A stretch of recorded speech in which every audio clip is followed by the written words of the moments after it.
good to know the reasons why and like this and that, because then you can kind of be like, well, why am I? And then I know why I'm like this right now. You know what I mean? Fucked up. Yeah, maybe I shouldn't try this right now. I'll just wait till, you know? Yeah. So that's good. Nah, I'm definitely team get more sleep, especially seeing all the research of what not getting good sleep does to your brain. Because what I started noticing, my words, like they're You'll there. fuck around and start slurring and shit like that. Yeah. Yeah. What I notice is I have a temporary, there's a temporary space where I know a word should be, and my brain is like, what's words? You know what I'm saying? Yeah. My brain be That happens to me. betray me and shit. So like, you'll forget words, and then it's like a thought will just stop, Yeah. and I have a hard time picking the thought back up sometimes. And I'm like, that's sleep. Yeah. Like, I swear, years ago before I like really started like tracking sleep, paying attention, I thought like, yo, I'm getting dementia like early. Me too. I really thought that. Me too. And I was like, no, you're just not sleeping and doing Yeah. like your brain's not fully charged up. It's like, At all. Shit is on 63%. yeah, like your car runs different when it's close to E and when it's on full. You put the car on full and you start, you know what I mean? And your perception of how you're moving changes when your car is on E versus when you got a full tank. When your car on E, I ain't trying Yeah. to go nowhere. I ain't trying to drive too fast. I ain't trying to. When your car is on full, it's like, bruh, where we going? DC? Where we going? I got Yeah. about 4 hours in the tank. Yo, it makes a world of difference. And like, I've been trying to be more intentional with like sleep and this, because the older you get, like, catch up. Yeah. Like some stuff you just don't get back fully, but I'm like, you got to hold on to, What you got? yeah, and like Yeah. nourish that, because before you know it, Yeah. like, you know, one of the scariest things, Mm-hmm. I'm listening. I was with my grandmother at the doctor, and you know, it was like the kidney doctor, and they took the health, and like, oh yeah, well, your kidneys are operating at 60%, right? Yeah. So I was like, all right, so how we get it to like 80? And they was like, you don't. It just, like when it degrades. Yeah. And like you can't like get that back. And I was like, oh, that's mad scary. I feel that way about lung function too. Like, I've been seeing enough shit about vapes and Yeah. tar buildup and all of that. Uh-huh. Again, my plan, my idea for my life is to see 2080. I want to Okay. see 100 years, right? Okay. The only way I know it is absolutely at least possible is getting my shit together now, where Yeah. I'm not eating foods that have more than 4 or 5 ingredients, and it's all shit that I can read and I'm familiar with what it is. Not diglo, triglycinate, glutamide. Like, Yeah. nah, salt, sugar, seasoning, spices, whatever. But it's also the quality of all the other shit that I'm doing too. It's like, I can't have a life full of stress. I can't have a life full of anxiety. I can't have a life full of these things that we know research say, bro, this shit is draining your energy. Yeah. It's draining you. So I don't hang out with people that drain my energy. I don't go to places that drain my energy. Even when it comes to my family, it's like, when we home, this is a safe space where none of that outside shit is allowed here. Can it happen? Yes. Does it happen? Yes.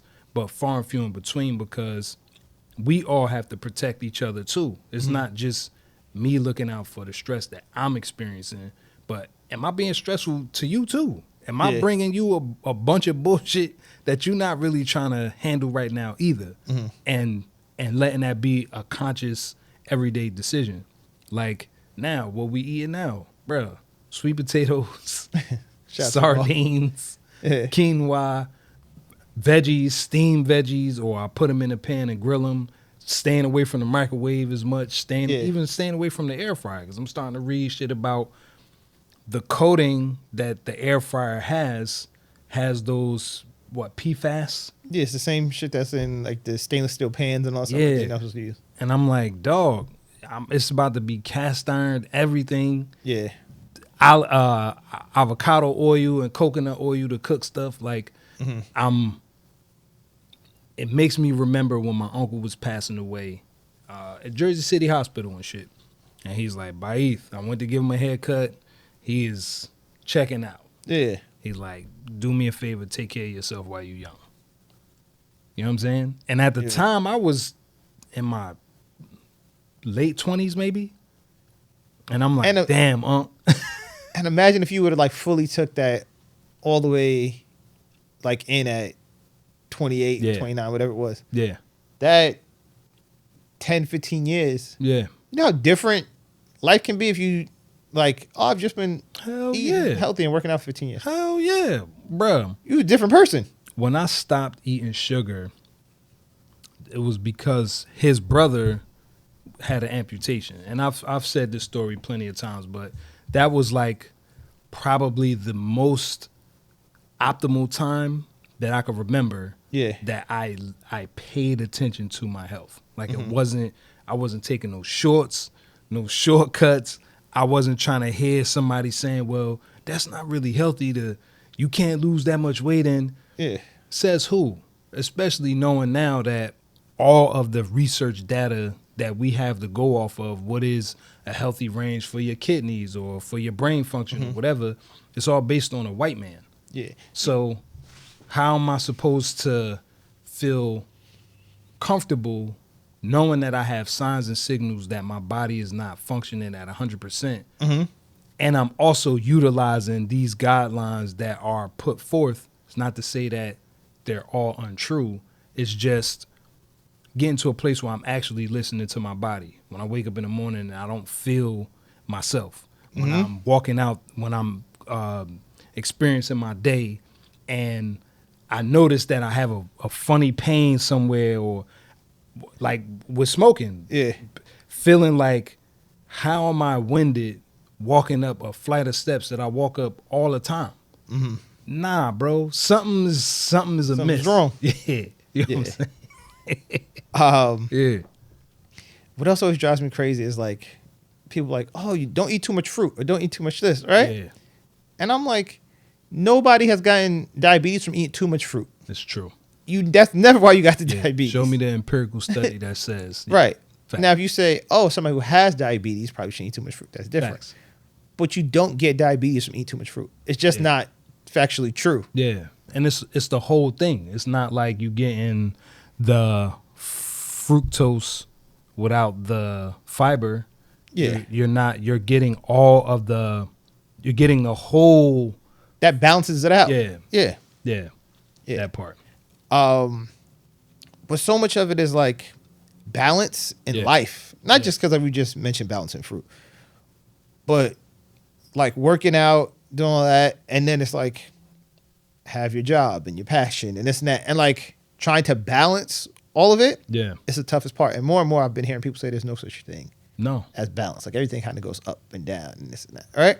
Yeah. I would add in there harmony more than balance, but continues. We're going to go back to that one, right? And it's like health, for some people, that's just a non-negotiable. Yeah. Right? We were talking about sleep before this going, like, no matter what, I'm getting my 8 hours of sleep or whatever it is, right? And like me, like as much as I try, I know there's going to be times I'm going to sacrifice 100%. A few hours. Thursday nights in particular. Right. I'm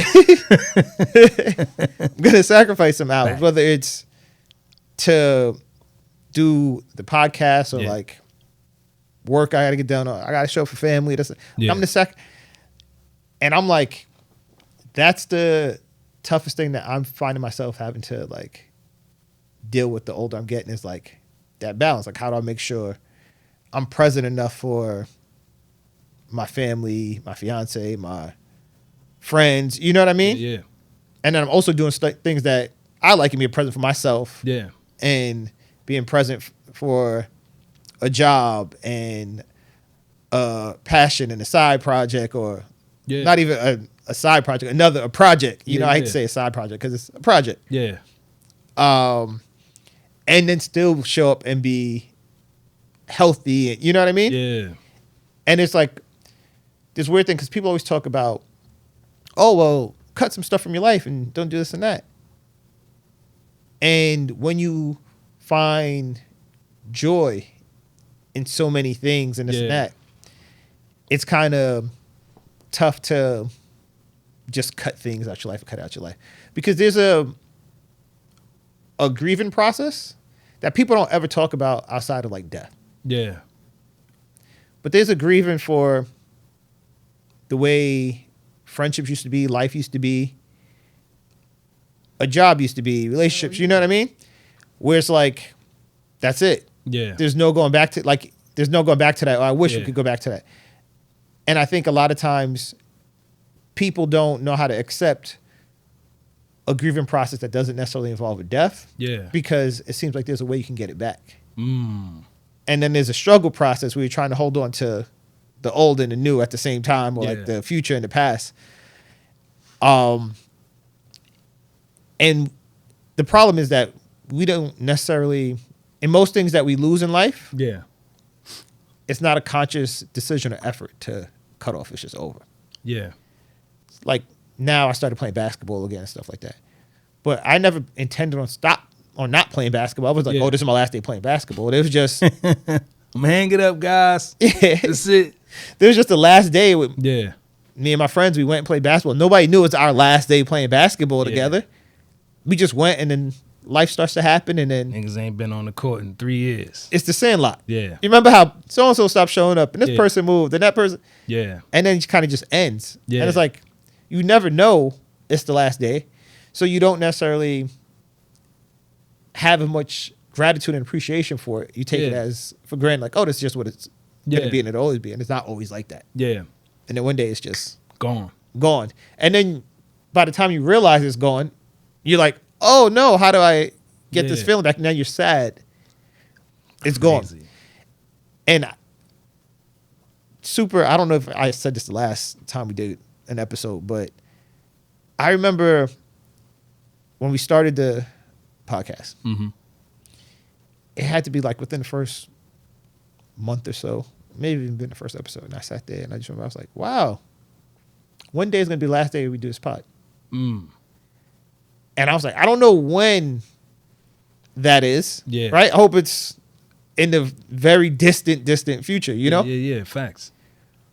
But I do my best to try to be present and give my all. Because there's been things that I've done, like I've said before, where like, oh, I just take it for granted. Like, whatever, I'll get them tomorrow. Yeah. You know? And then you look back, you're like, man, if I'd have put my all into that, what could have been? Or what would have been? And the older I get, the more I'm realizing there's less of those kind of like opportunities by chance. And when I say opportunities by chance, like I just stumbled upon something and this happens. Yeah. There's opportunities that we create for ourselves. True. Through our relationships, different situations where we place ourselves, stuff like that. But I'm trying to do a better job of being present for all these things. So like in the end, I can look back and say, oh no, like, yeah, that ended. Yeah. But I feel better. So I don't have that same grieving process. Yeah. Or at least it's not that long. You know what I'm saying? Right. And there's nothing wrong. I think it's okay to miss things and this and that. Facts. But when it's the grieving of like, oh no, I should have done this, or I should have done more. That's heavy. That's super heavy. Yeah. Because like, ultimately, like missing something or grieving it, it's like it just shows there was love there, that there's still love. Yeah. You know, and that's fine. Facts. There should be that. But when it makes you feel like inadequate or not whole, that's something when you're like, all right. And I just do my best to avoid that and try to be present in all these situations. Like, I've been to tons of boxing events, big fights, and this and traveled a lot. And I generally start taking it for like granted. Like, oh yeah, whatever. I just go and I do this whatever. Tuesday. Yeah, like, so what? Mayweather, Canelo, or Mayweather, whatever. You know, like, it doesn't make a difference to me. And then you realize that this isn't really regular or normal. Most people don't experience this stuff. In life. And then one day it ends. And you stop going, you're like, wow, remember we used to do that? I had a time. Remember I used to do that? And then you start thinking like, man, you know what? I probably should have did more. I should have been more present or paid more attention. Like, because a lot of times you're sitting there and you're thinking about, all right, cool. Well, the next thing I'm gonna do is I'm gonna do this. So I gotta call this person. I'm gonna go and work on this. I can't wait till I get more money. I can't wait till I do this. Yeah. And like that being present. Yeah. So like later you can be present. You get what I'm saying? Facts. Present now so you can be present later. Facts. Because then in the future you're not present because you think about what I should have done. Yeah. So I think that's a huge part of my life that I'm trying to like develop and work on now is like being super present. Yeah. Now and like not just in one facet but in all facets. I don't care if I'm like eating food. Yeah. Facts. If I'm in the car driving here, it's like, because easily, especially now with so much access to everything. Yeah. Like, you're in the car and you're like, oh, I got to send that work email. I got to do this. I got to be there. And then after that, I got to go meet up for this person. You know what I mean? Yeah. Or like, I got to watch this show, whatever it is. Yeah. And I'm like, sometimes just being present and being in the car and being like, oh, look outside. Look at the sun. Look at this song or this music, like fully being present. Facts. And being immersed in something. I'm really trying to do that because like even sometimes like I can be present here for the hour, 2 hours I'm here. You know what I mean? But then you go do something. 4 or 5 hours. Yeah. Actually, it's usually about 8 from door to door, like when I get home. Yeah. But like even in the in-between spaces or like I'm just at home on the couch with my girl and we're watching TV or we're doing this or doing dishes, like being present. Like present, yeah. It's extremely difficult. I'm even shopping for, they have these things now where they're called like, they disable apps on your phone. Yeah. So you can do it on your phone regular. Like, yeah. But it gives you the warning, whatever. If all I got to do is that. Yeah. Yeah, I passed the 2 hours, whatever. I need more. I need more dopamine right now at this moment. Right now. There's like cards and like this other thing, a brick you can put somewhere and you scan it. Yeah. And then to unlock and unblock this stuff on the phone, you got to go wherever it is and scan it again. So. Nah, I'll say this, but hold. Peace. Welcome to another episode of the Grown Man Shift Podcast. I'm your host, Baif. We here with my brother Darnell. We just been politicking on just life where we at. This is round 2. If you tuned into season 1, then you met my guy in season 1 who was unengaged, now engaged, and life has shifted for both of us. I just wanted to throw that in there real quick before we finish the conversation. But touching on what you said, it's by design though. Like, the need to be somewhere else is by design. I started reading some information about the God, not the God, but he's basically the guy who created the idea of marketing to people through marketing through war. Yeah. I forget his name, but his uncle was another philosopher or whatever, or psychologist, psychiatrist, one of them. And we've been socially engineered to feel like whatever we have isn't enough, which is why we can't be present with our family when we need to be present, because I got work to do, I got this to do, I got that to do. Everything doesn't necessarily have a place. Everything is all put together in this gumbo that we live on a daily basis. Yeah. You get up to stress, you live your day in stress, you go to sleep to stress, and then you wake up again back to the stress. And then you die in stress. But then the stress is a design. We're designed to have a certain level of stress because our cognition defaults, the decisions that we make, we get decision fatigue. So, fuck it, take the tablet. Now we're not an active parent. Or, I had a stressful day, so I come home and I jump on the Xbox. Yeah, I got a wife at home or fiance at home or somebody that care about me enough to be all in my face. Yeah. But because I had stress, I'm on a game for 4 or 5 hours versus spending some time with the people that I say I love and love me. So it's difficult to find a cadence, a rhythm of balance. And like I was saying, I even challenge balance with harmony, because I forget who I was talking to on a previous episode, but it's all like this. Everything's like this. When we was talking about the 50-year, the guy who was saying he was married for 50 years, Yeah. and 25 of them was shit, but the other 25 after that was amazing. Yeah. And my challenge was, it wasn't 25 years of just trash. I guarantee you it had its ebbs and flows like a heartbeat does. Because that's just the rhythm of life. There's the what is it? The mountaintop, and then there's the table. So it's like you're constantly going from the high to the low. They may not be as extreme. And the crazy part is, because you're feeling everything on the way down and experiencing everything on the way up, it don't feel like night and day. Yeah. Like being broke and then being rich. Unless you win the lottery, your way to success is a smooth path. Not smooth, but it's a path of good choice, good result. Thought it was a good choice, Bad bad result. result. Thought it was a bad choice, great result. Yeah. It just quantifies in an up and down motion. So we've all been under attack from the food that we eat, that we read the labels on, and then we see the research on, and it says, well, seed oils is bad for you, but then seed oils is in everything. And then seed oils is in fast food, but then the other ingredients that they use in fast food, along with the seed oil, that's not good for you, is fucking up your brain, it's fucking up your DNA, it's fucking up your RNA. Like, there's a certain level of manipulation that we're under that doesn't allow us to lock in 100%.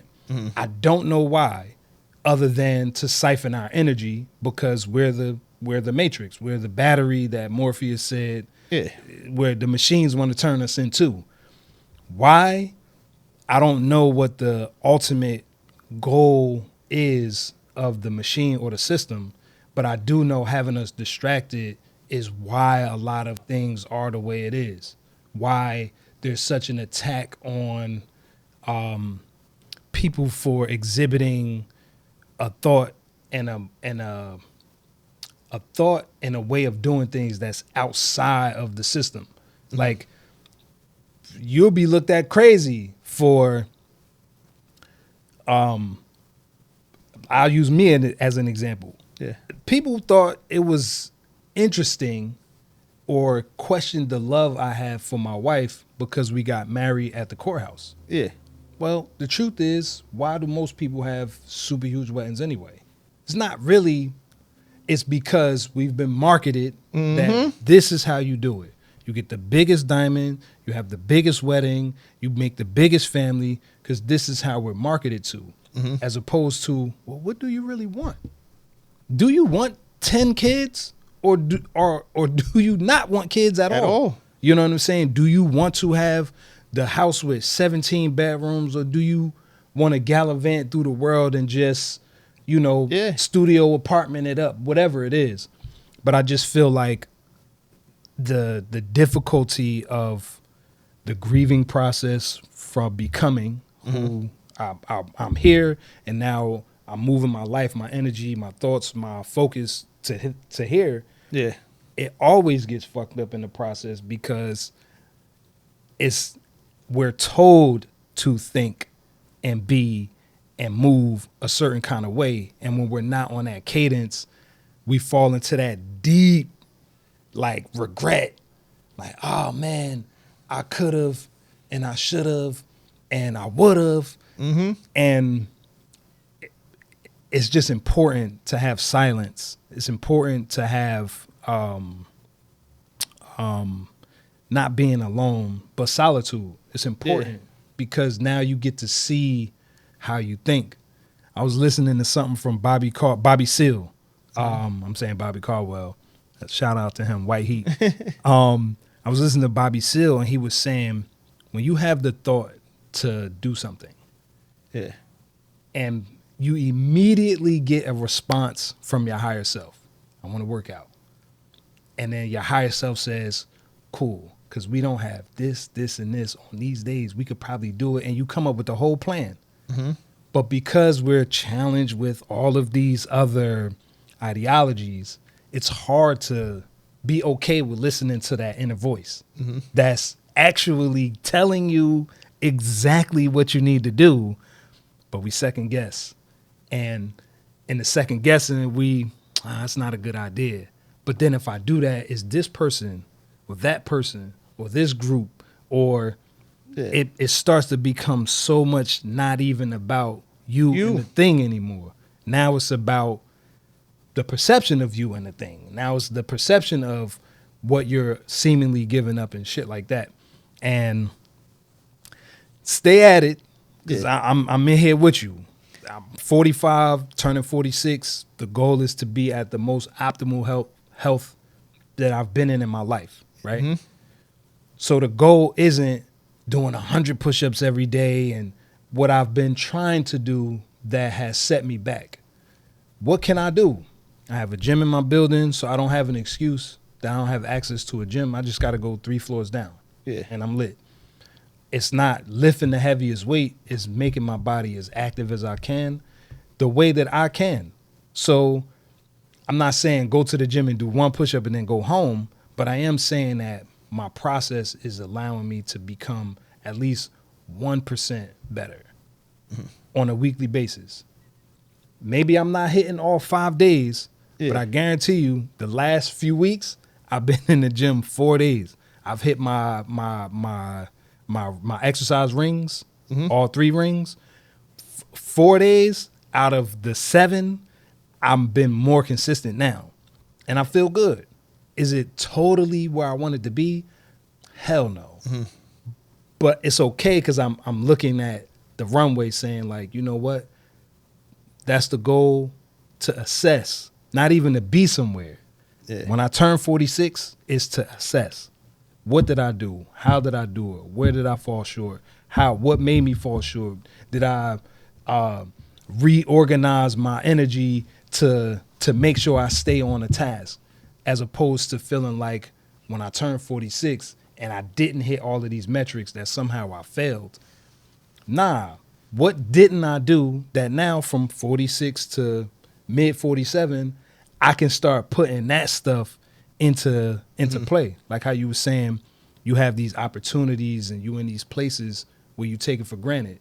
And then you look up one day and you don't have it. And then it's like, damn, it's only because we're taught that everything has to mean something right now. Yep. And it don't have to marinate. It don't have to be a novel that took me 10 years to write and I just wrote a page a day. And some days I didn't even write a page. Some days I wrote a line. But I did something every day, as opposed to not doing something every day and then feeling some type of way that I don't have the result. Like, nah, I don't have the result because I didn't have the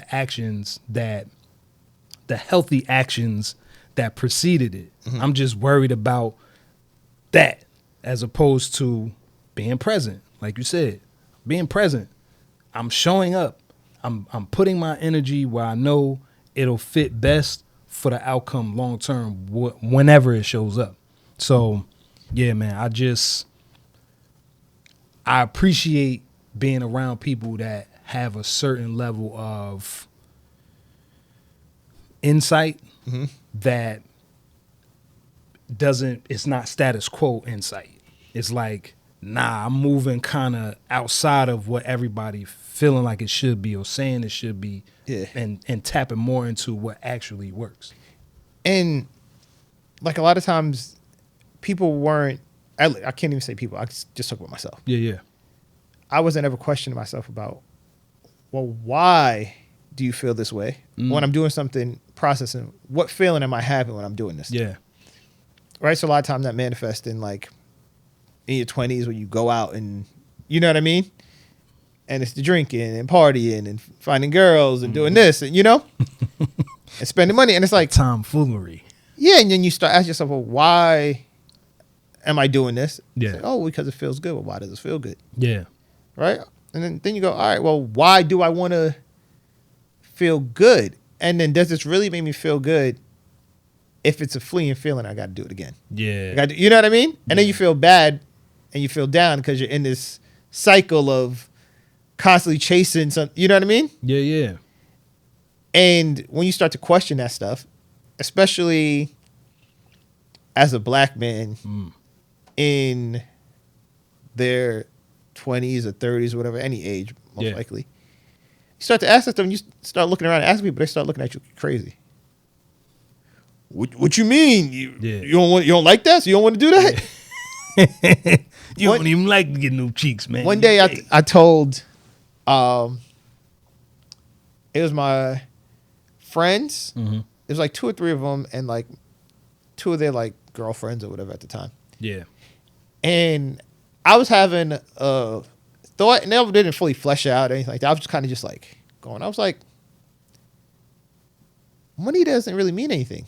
None of it means anything. Yeah. And I was like, the car doesn't mean anything. Like your money in it. And they were just like, well, if it don't mean anything, why you do it? You know what I mean? Mm-hmm. And I didn't really have a follow-up for it. And money is a tool. Facts. Money is useful. Facts. But at the same time, it's not. You know what I mean? It's not the end-all, be-all. Right. And I think that's what I was trying to voice. Yeah. And I couldn't properly voice it because at the moment, it just hit me like, what are we doing? What am I doing this for? Yeah. What, you know? And I think that was the real thing. And I should have like voiced it or changed that. Like, oh no, there has to be motivation or something else besides money. Because growing up as a black kid in like an inner city, or like, let's just say middle class, not uber wealthy or anything like that, because they have a whole different set of issues. The one thing that's always told is get money. If you have money, or make money. You know what I mean? And you go down this rabbit hole of doing all this, make this money, and you're like, I don't feel like, you know what I mean? I don't feel like I thought I was going to feel. I don't feel how I thought I was going to feel. Yeah. And then so many times, like I used to see, and I see people older than me say this and stuff like that. You'll see somebody famous or rich, you'll be like, oh yeah, like money's not everything. Like I was happy when I was broke. And they'd be like, well, it's easy for you to say that because you got the million. You got the bread. And I'm like, if everybody's saying this, right? Now, is there a unified effort to, let's all say this so nobody else wants to be rich? Yeah. Or is this like actually true? Yeah. And some people just aren't really happy with all the money in the world. It's a fact. Like that, and it shows. It shows. Elon Musk even the other day tweeted something out, and he was just like, whoever said money doesn't bring you happiness was telling the truth. And I was like, this is the richest man to maybe ever exist. The richest man in Babylon. Yeah. And he's saying, and I'm just like, yo, there's something, and you spend so much time in that and using that to identify yourself and this and that you be like, yo, what is happening? Yeah. In the end, you get there and you're like, wait, what is this? I have this car that I don't even care about. Like, I don't even drive. You know how we are in the middle of a snowstorm. Do you know how many 100, 150, $200,000 cars you see that are just covered in fucking salt and snow? Yeah. You know what I mean? And then like, even if you wash it, so what's the difference now? Yeah. You get what I'm saying? It's like, we do these things to get this feeling and it's like, wait, what is happening? What's happening? On the pod, Reg said, oh, they said that rich people can't even get into heaven.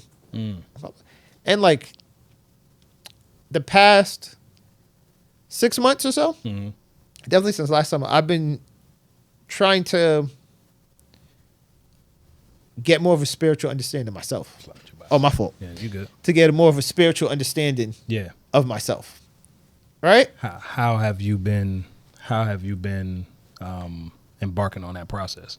I try to read a Bible quote or passage every day. You know what I mean? Mm-hmm. And then kind of just more of asking myself certain questions. Because like a lot of times people go, oh, well, this Bible says this and that. And I'm not like a Bible thumper or this and that. But it's not something that I just completely dismiss. Because like, I went to private school and Catholic school, but I haven't fully explored the Bible. Yeah. I haven't read the Bible cover to cover. I can't give you a quote and this and that. I can give you more Jay-Z quotes than I can from the Bible. You know what I mean? Yeah, yeah. So I just started like the Book of Hov. Yeah, for real. I really can. Give you 50, anybody, but you know what I mean? Yeah. Curtis 1216 says, you know, I can do all of that. Facts. So I just started to like question more of it, but like, all right, what am I doing? Is there really something after this? Yeah. Right? And if there is, then what's my purpose? Mm. And I think in spirituality is a purpose. Like that, you know? Yeah. More than anything. And then it comes to like the faith thing, like not knowing and still believing. Yeah. And that's extremely challenging. Nobody tells you, you know what I mean? Yeah, true. Oh, have faith, have this and that. Yeah. But as a human and a person, especially myself, I think I'm more curious than most people when it comes to stuff. Like I like to sit and figure things out. Yeah. Like this and this is going to equal this. And if I add this to it, this will happen. You know what I mean? Yeah. I'll sit there and like you seen with the switcher, like Yeah. nobody else is going to sit there and message the switcher and do it. No. That's me. Yeah. I'm going to figure it out. Yeah. And that doesn't necessarily coincide or work well with spirituality or having faith. You just have to believe. I think, and I would asterisk that and say it doesn't coincide with religion. Okay. Spirituality is questions. It is beyond faith. Because to blindly believe in something that you don't have any evidence, it's not necessarily a spiritual thing, right? Yeah. You believe when you go to the bathroom that the toilet's going to flush. You have faith the toilet's going to flush. You have faith that your bodily functions are going to do what they need to do in order for you to live your life. Yeah. There's no spiritual interpretation. There's no religious overtone to these things that we blindly have faith in every day. You have faith that your lungs are going to work, even though you don't know the mechanics of it. You just know that tomorrow morning I'm setting my alarm and I'm getting up. I'm sure there's a spiritual connection. I'm sure there's a religious overtone that you can add to it. Yeah. But faith isn't necessarily both things can be true at the same time. I can have faith that when I go in the crib and I look in the refrigerator, I'm going to find something to eat. Yeah. I notice, even though I may have raw ingredients and I don't have anything prepared, but I know that because of my skill, whatever, I'll get to the kitchen and be able to make something happen. Yeah. I think a lot of times because religion has tainted the waters, even with the Bible could be 78% true. And because people have weaponized the Bible or weaponized religion for their own bidding, it causes doubt for a lot of people who want to believe in some kind of practice, right? I think the most lit book of the Bible is probably Proverbs because it's exactly that, Proverbs. This is like uncle, auntie energy telling you shit that you should know from a perspective of like, I touched the stove. Ye shall not have to touch the stove. You know what I'm saying? If ye listen to me, like, because I did it. And it's not necessarily a religious charge to it or a spiritual charge to it. It may be spiritually enlightening or come from spiritual enlightenment. But I think the credence that certain religious text has is fucked up because man fucked it up. Man took the part of it that actually does the healing and does the teaching and the ministering. Yeah. And they fucked it up. Well, according to the Bible, we gotta have slaves. According to the Bible, slaves obey your masters. According to the Bible, turn the other cheek. When niggas is whooping your ass, just, you know what I'm saying? Yeah. Because it's spiritual to turn the other cheek as opposed to fighting back with honor and dignity and respect. Yeah. Like, nah, you're not about to do this shit to me just because you feel like you can. I don't give a fuck what this book say. You know what I'm saying? Because you're not listening to the book either. At all. You can't clearly. be, you listen to the book, I do what I want. It can't be that. You can't. So I think connecting to a spiritual practice, what I always recommend is gratitude journal. Because being thankful is without religion. Yeah. Being thankful doesn't, I could be Muslim, Christian, Buddhist. I could be, what's the Yarmulke people? Hebrew. I could be Hebrew. I could be all of these things. Yeah. And practice gratitude for the breath that I'm breathing, for the function of my eyes, for the fact that I don't need a cane or nothing to get up out my bed, for the fact that I can pick up my phone and call 5 people and say, yo, I love you. And they won't be like, yo, what you calling me like this for? And they return it back. Yeah. I can be thankful for all of that stuff and not be religious or necessarily spiritual. But what happens with gratitude, you know, like I know, it's a spiritual process because you're connecting to something that is intangible. Yeah. There's no dollar amount that you can put on gratitude. It can equate to dollars, but there's no dollar amount. Like meaning thankful for the fact that I have a big enough apartment where me and my family can all have our own rooms. There's enough space for everybody to dwell and so forth and so on. Mm-hmm. That shit costs money. But what I'm getting from it is a safe haven. It's a place where most of the tutelage that I have for my family, the leadership that I provide for my family, I do it from my crib. Yeah. I do it from the kitchen, actually. You know what I'm saying? Because most of the conversations start in the kitchen and end up in the living room, or in the kitchen they end up in the dining room, or in the kitchen they end up in the bedroom. Mm-hmm. Shout out to, you know what I'm saying, just February 14th or whatever. But my point is, like, we get brainwashed into feeling like it's supposed to be a certain way, mm-hmm. when all of the evidence is clear. Like, we can see it all. We just told that you're not seeing that shit. It's like, you're not seeing it. Yeah. You know what I mean? So yeah, that's my 2 cents on that. Yeah, because so much of it, like school, work, this and that, it's you do something that happens, and over time that builds faith that will happen. Like you're using the toilet. Yeah. You flush the toilet so many times in your life and it works every time. Every time. But there's a time where you may go in there and that toilet is not going to flush. Nope. It is not going to work. Yeah. You know what I mean? Too much of a deposit.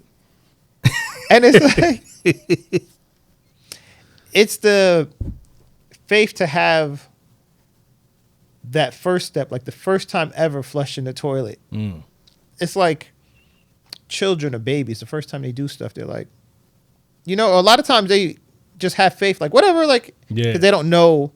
Then as life goes on, you gain a sense of caution and like, oh, this may not, or what if that doesn't happen? Yeah. And that's the part that I'm trying to get rid of like, because I'm getting ready to get married. Yeah. Right? Now, as much as I love her and she loves me, there's tons of statistics and other stuff that say marriage may not work out or don't work out. It's a fact. And this is the ultimate test of faith and believing in something that you've never done it, I've never done it. Yeah. We don't really know how this works. And even if you have people who done it or parents, those two different people that did it at a different time or whatever it is. And that is some stuff you can always take from things 100%, like that. But 100%. Nothing is identical. Yeah. So you don't know, I don't know, but we're going to have faith in this together. Yeah. That is going to work. Yeah. Right? And I think, and it's funny because I've said in the past 6 months or whatever, and I'm realizing it kind of coincides a lot with like around the time I got engaged and stuff like that. Because we're going down, and I'm like, oh, I don't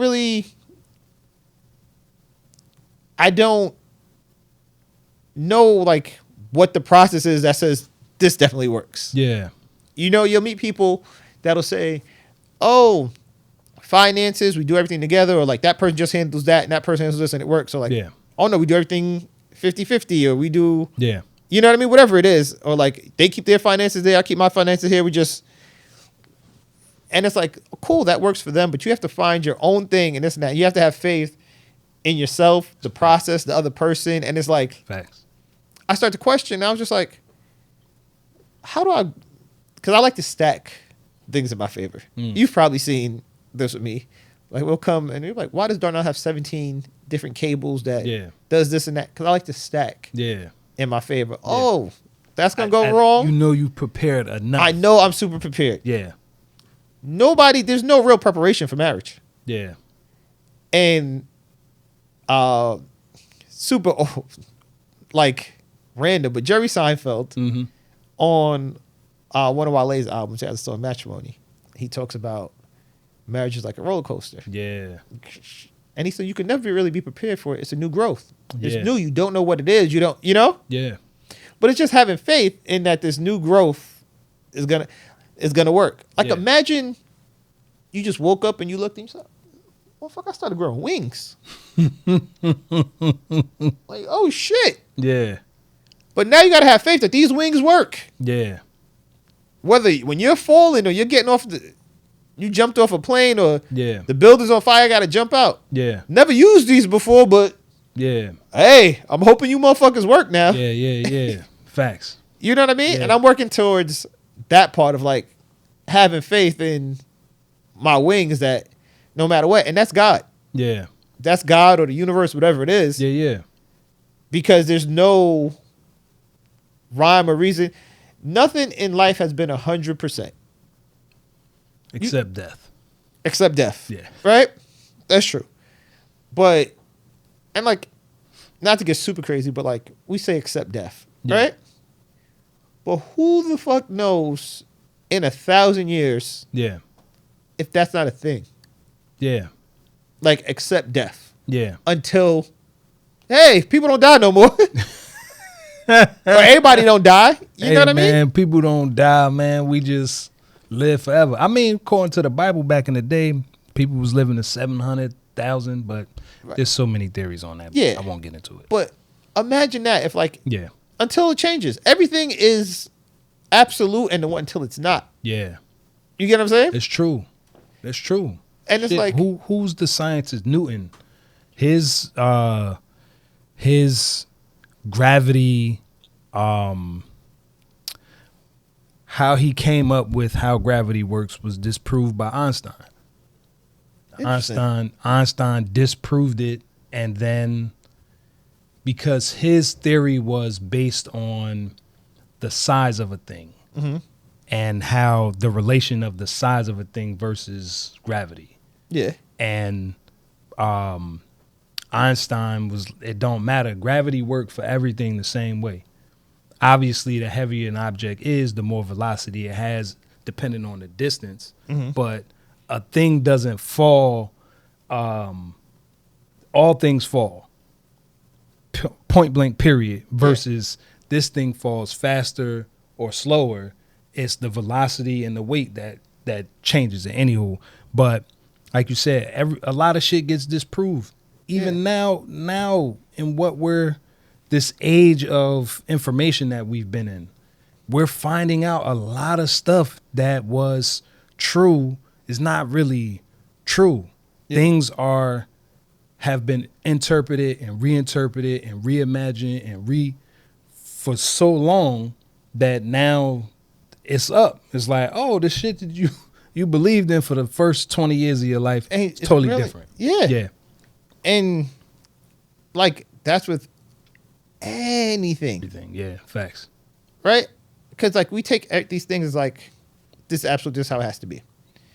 Like if you would have told somebody 100 years ago that this camera can be here, shoot at this quality, be that small, right? Yeah. And then we can show it to the whole world. Yeah. Unfathomable. No, impossible. That can't happen. Unfathomable. You get what I'm saying? Yeah. So like, you find people and like, oh, there's no way that a car can go that fast, or a person can do that many push-ups at that age. Yeah. Or there's no way that the 5-year-old kid can be sick and have cancer. You know, all of it seems like this can't happen. Yeah. Until it happens. Yeah. So that's why I'm kind of like, that just has to be belief. Yeah. You know what I mean? When you're the first person doing it or the last person doing it, Yeah. or the person, like, when I was saying, like, one day there's going to be a last day. Yeah. Right? I truly do believe that, and I could be completely wrong, that this podcast goes on with 10 different iterations of, like, the Power Rangers. There's somebody else that pops up, and who knows? Facts. Our kids inherited and shit. Yeah. But who takes forever? Yeah. Your seed, marry my seed, marry his seed. Yeah. But it's like, it's faithful of this unknown of what's going to happen. Like, every day or every week we show up and we do the pod and put it out. Yeah. And we have faith that people will watch it. Yeah.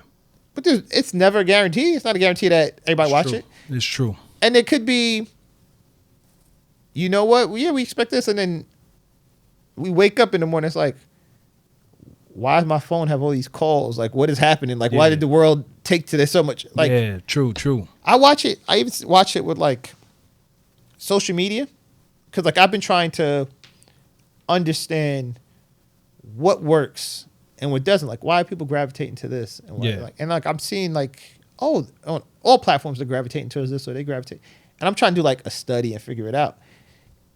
And the real answer, because everybody will sell you, well, here's how you make this work. Here's like, there is no answer. Yeah. It's just faith. You just believe it and keep doing it. Like, there's some best practices and stuff like that. Sure, absolutely. But you can do all the best practices and cannot work. That's true. And you have to be okay with that. Yeah. You get what I'm saying? Yeah. And, like, being okay with uncertainty makes people so uncomfortable. Yeah. And you have to be okay with being uncomfortable. That's a tough place.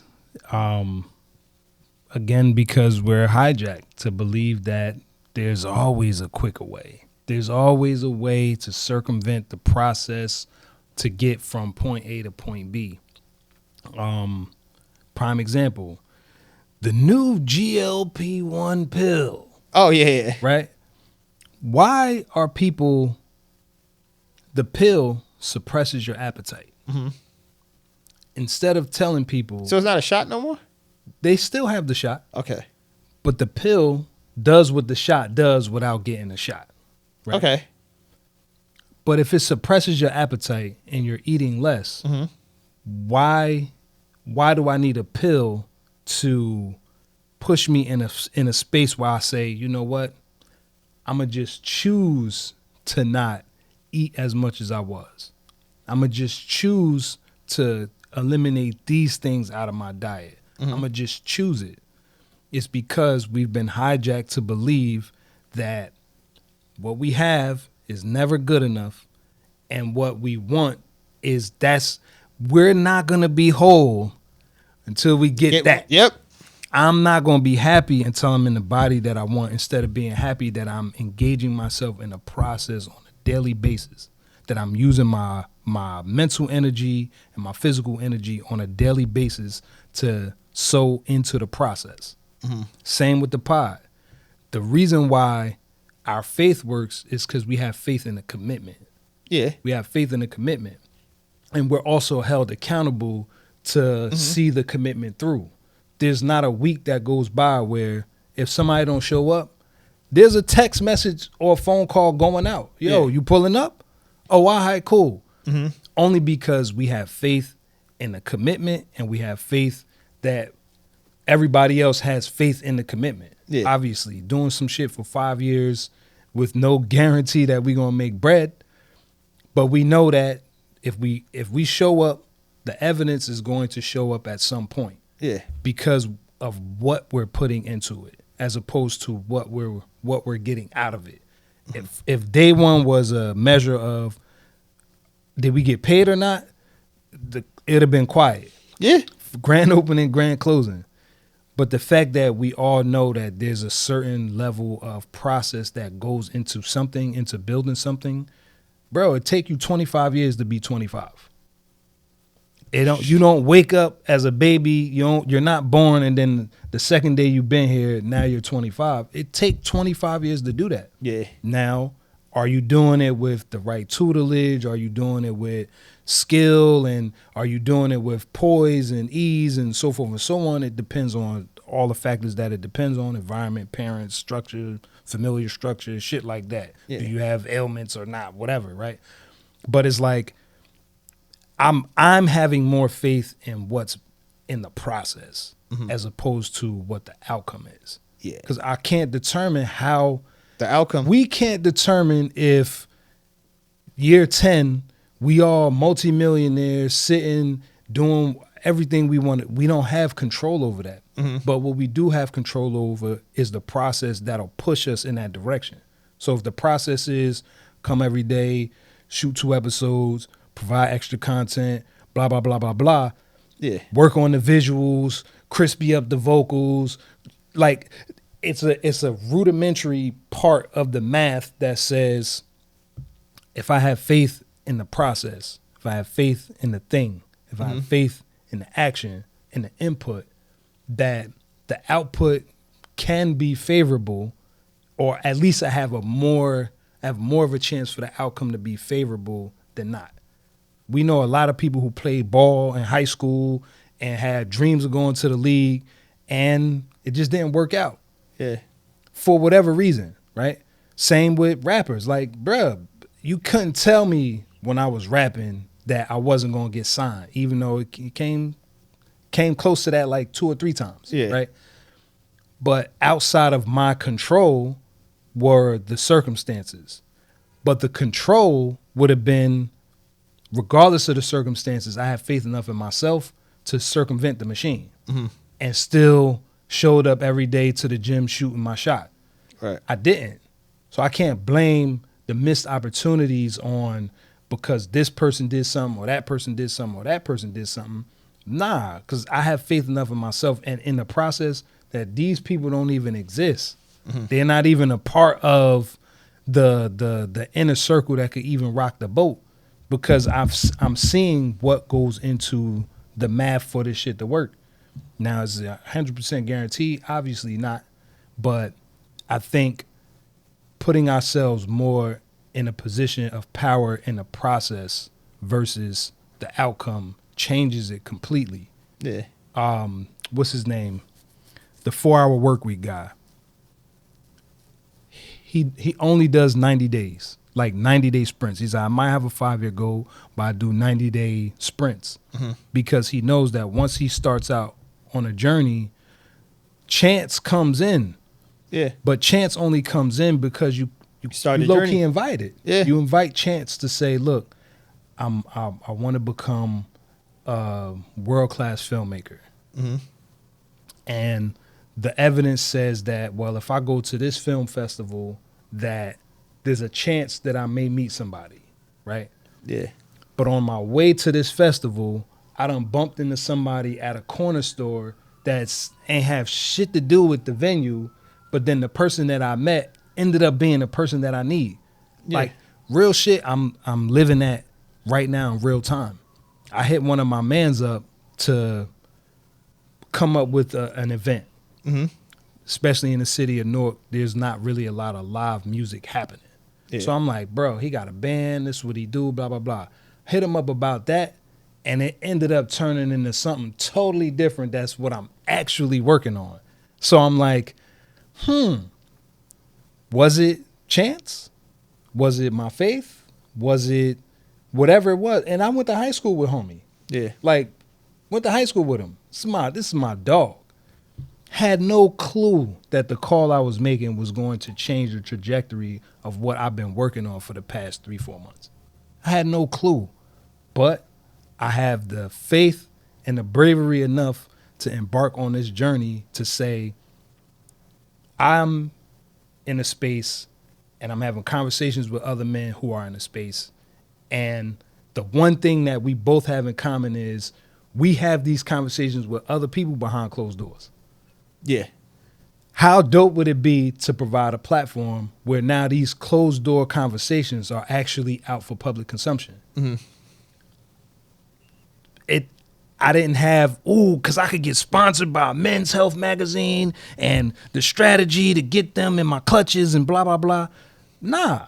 Yeah. It's just being faithful to the process of knowing that I'm healed, I'm healing, you're healed, you're healing, and we're able to compare notes and share notes to say like, oh, that situation you dealing with, I had something similar to that. Yeah. And this is what I did. Not even saying this is what you should do. It's this is what I did. Yeah. And it's like, oh shit. I just gained so much perspective from this person who I don't know or who I do know. Mm-hmm. And it completely changed how I'm even perceiving what I'm going through. That shit is magical, bro. Yeah. And so much of the time, like you said, oh, if I get this sponsorship, or I get that. People like, when you don't get it, what happens? Yeah. It's that, oh my God, this. And it's like, no, you're still the same exact place where you started. Yeah. You know what I mean? It didn't take anything away from you because you didn't get that. At all. And so many times people have to know that they are in the right place at the right time, regardless of the situation. Yeah. There's somebody right now who's sitting in a homeless shelter.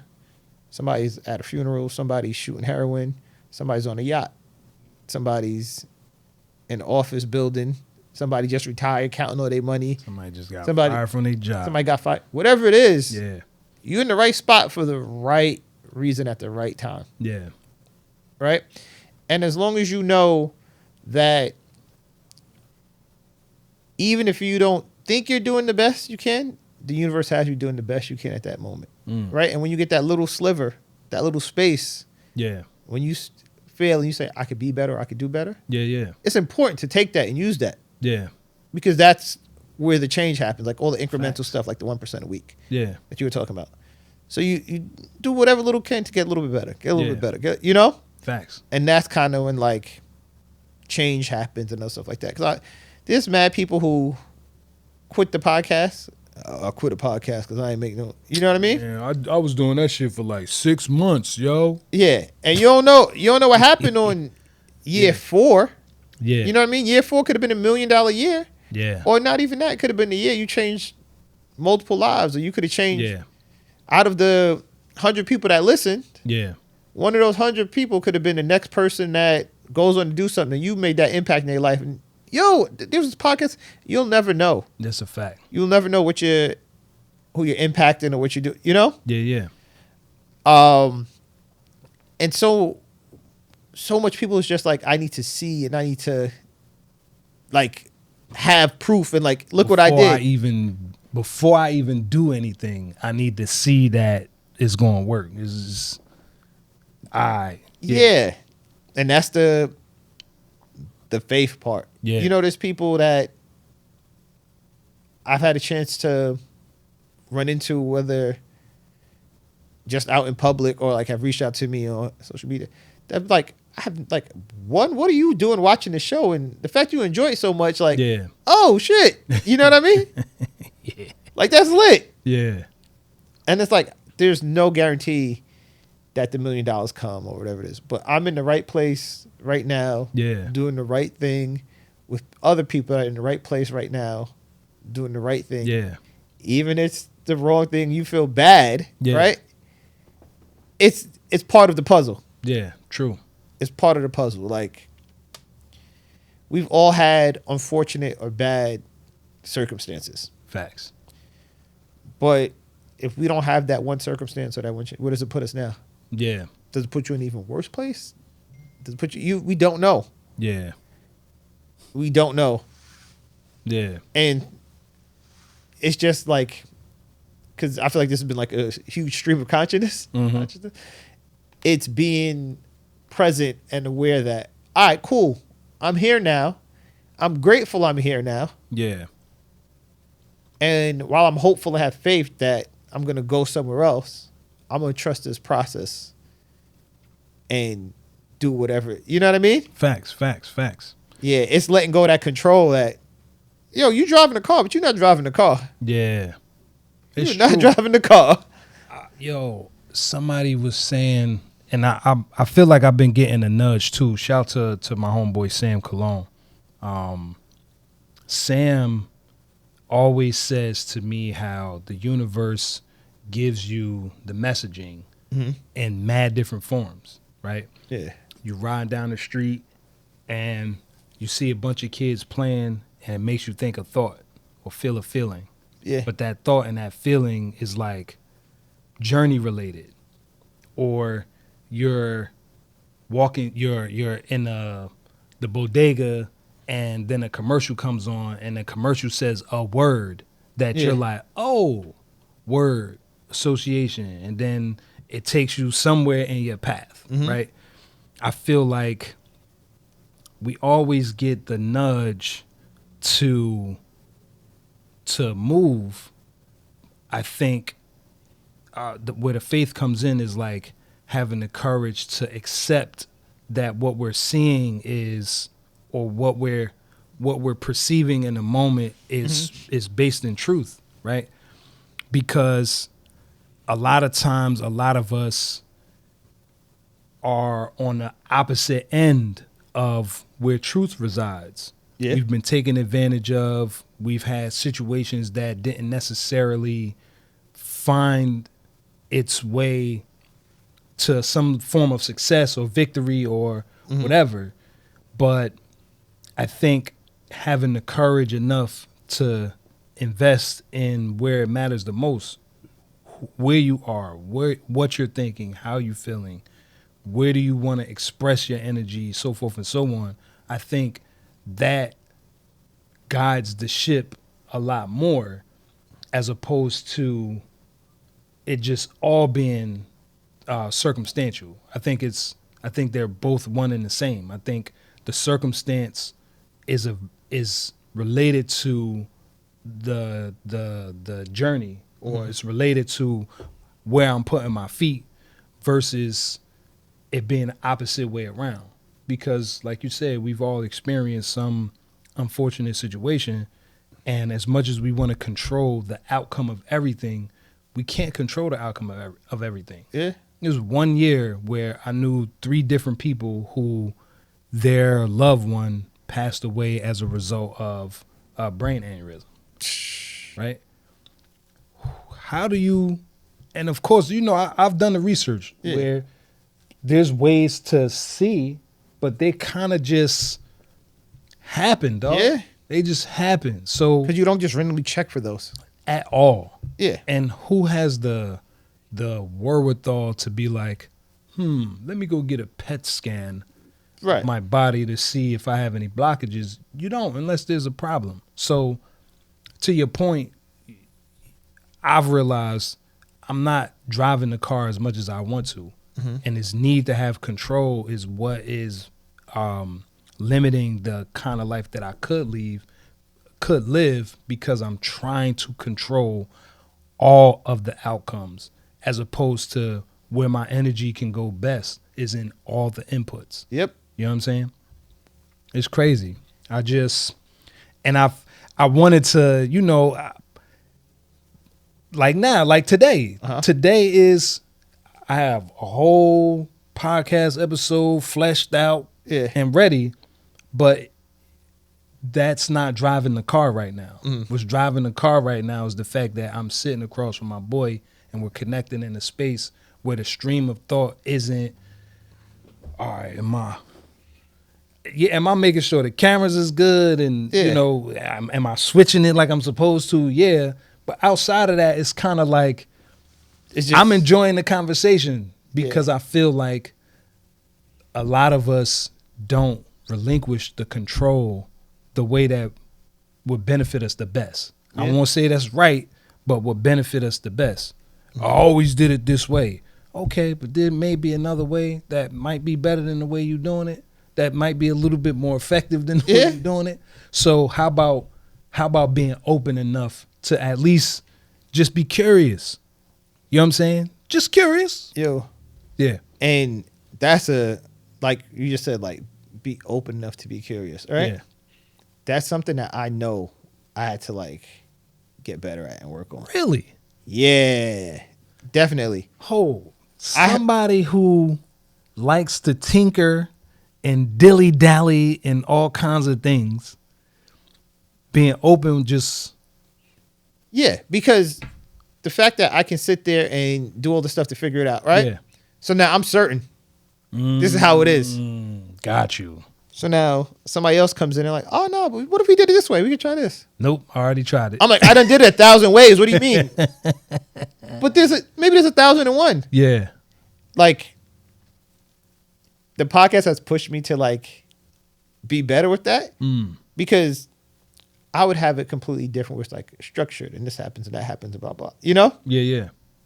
And it's not that. And I can't, and I had to like just let it go where it goes, you know? We might need some of that though. Yeah, we do need a little bit of structure. we might need some. Because sometimes there's just things that are gonna happen, like you know, like maybe if I did it exactly how I wanted to, it's not what it is. Yeah. And it's like I realize I have to be open to the possibility of other stuff being able to operate and work. Like there's a clip, I can't remember which one it was, but like the resolution got exported bad and like some color, like the font color was off of this. Yeah. And I'm like, nah, you got to, and somehow it gets out without the right way. And it does well. And the whole time you cringing, 72,000 people watch this shit. Right. And I'm like, but maybe if it was done the other way, it doesn't work that way. Understand. Maybe it's just that fraction of the time. It went out an hour later because of that. And it doesn't, like, you don't know. Yeah. You know, so I'm trying to be okay with that. Like, even when things don't work how they should. Yeah. How my plan, that the other plan may work, or that if the other plan didn't work, it's still okay. Yeah. And that's the part that I realize I have to get better with. Because there's also a part of me that's like, damn, if the color's right and this is right, it would have doubled it. You know what I mean? Like, bruh, it'd have been 2 million sure, people. Man, I'm like, sure. Yeah. Yeah. I definitely had to get better at being open to like things operating and working a different way than the way that I see is best and choose. It's challenging. Definitely is challenging. Bro, as cavalier as I am with a lot of stuff, I feel like I'm even killed with a lot of stuff. That is still a space that I consciously catch myself in. Whereas like, just because you don't feel the way I feel, don't mean I have to feel some type of way because you don't feel the type of way I feel. Yeah. Right? And giving that space for room for my feelings to not be the only thing that suck up the energy in the room. Because it's not just about me either. Like, yeah, I'm the main character in my story, but I also have co-stars. I got grips. I got stage hands. I got everything that is around me that makes my life my life. And I have to also remember that their participation in my life also helps with my perspective on my life. It's being married to my wife has considerably changed my perspective on how I operate my life. Having children has significantly changed how I operate my life. Having responsibilities and being responsible to things has considerably changed how I operate in those spaces. It's not just about me and when I feel like doing some shit. Because what I feel like doing, if you dependent on me and I don't feel like doing it right now, it don't matter if I feel like doing it because you're depending on me. And I told you I was going to do something. So I could be like, well, he'll get over it. Or I could be like, you know what? I did say what I said and this person is dependent on me, so maybe I should show up a certain kind of way that will help the situation 9, 10, 20 times out of 10 type shit. You know what I'm saying? So I just...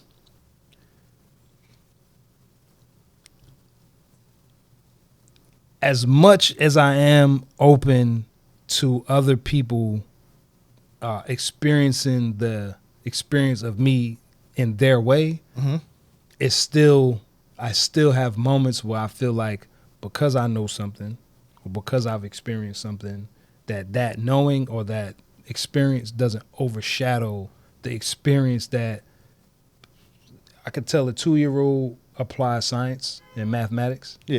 They're not ready for it. No matter how much I feel like it's going to benefit their life at some point later on down the road, it doesn't matter. It's not even a time or place for that. But what we do have time with is a tea party with imaginary tea that I have to pretend that I burnt myself. Yeah. You know what I'm saying? So there's degrees and levels to it that, you know, as I get older, I'm hoping that I don't, let me not say older. I said I was going to start changing all of this aspect.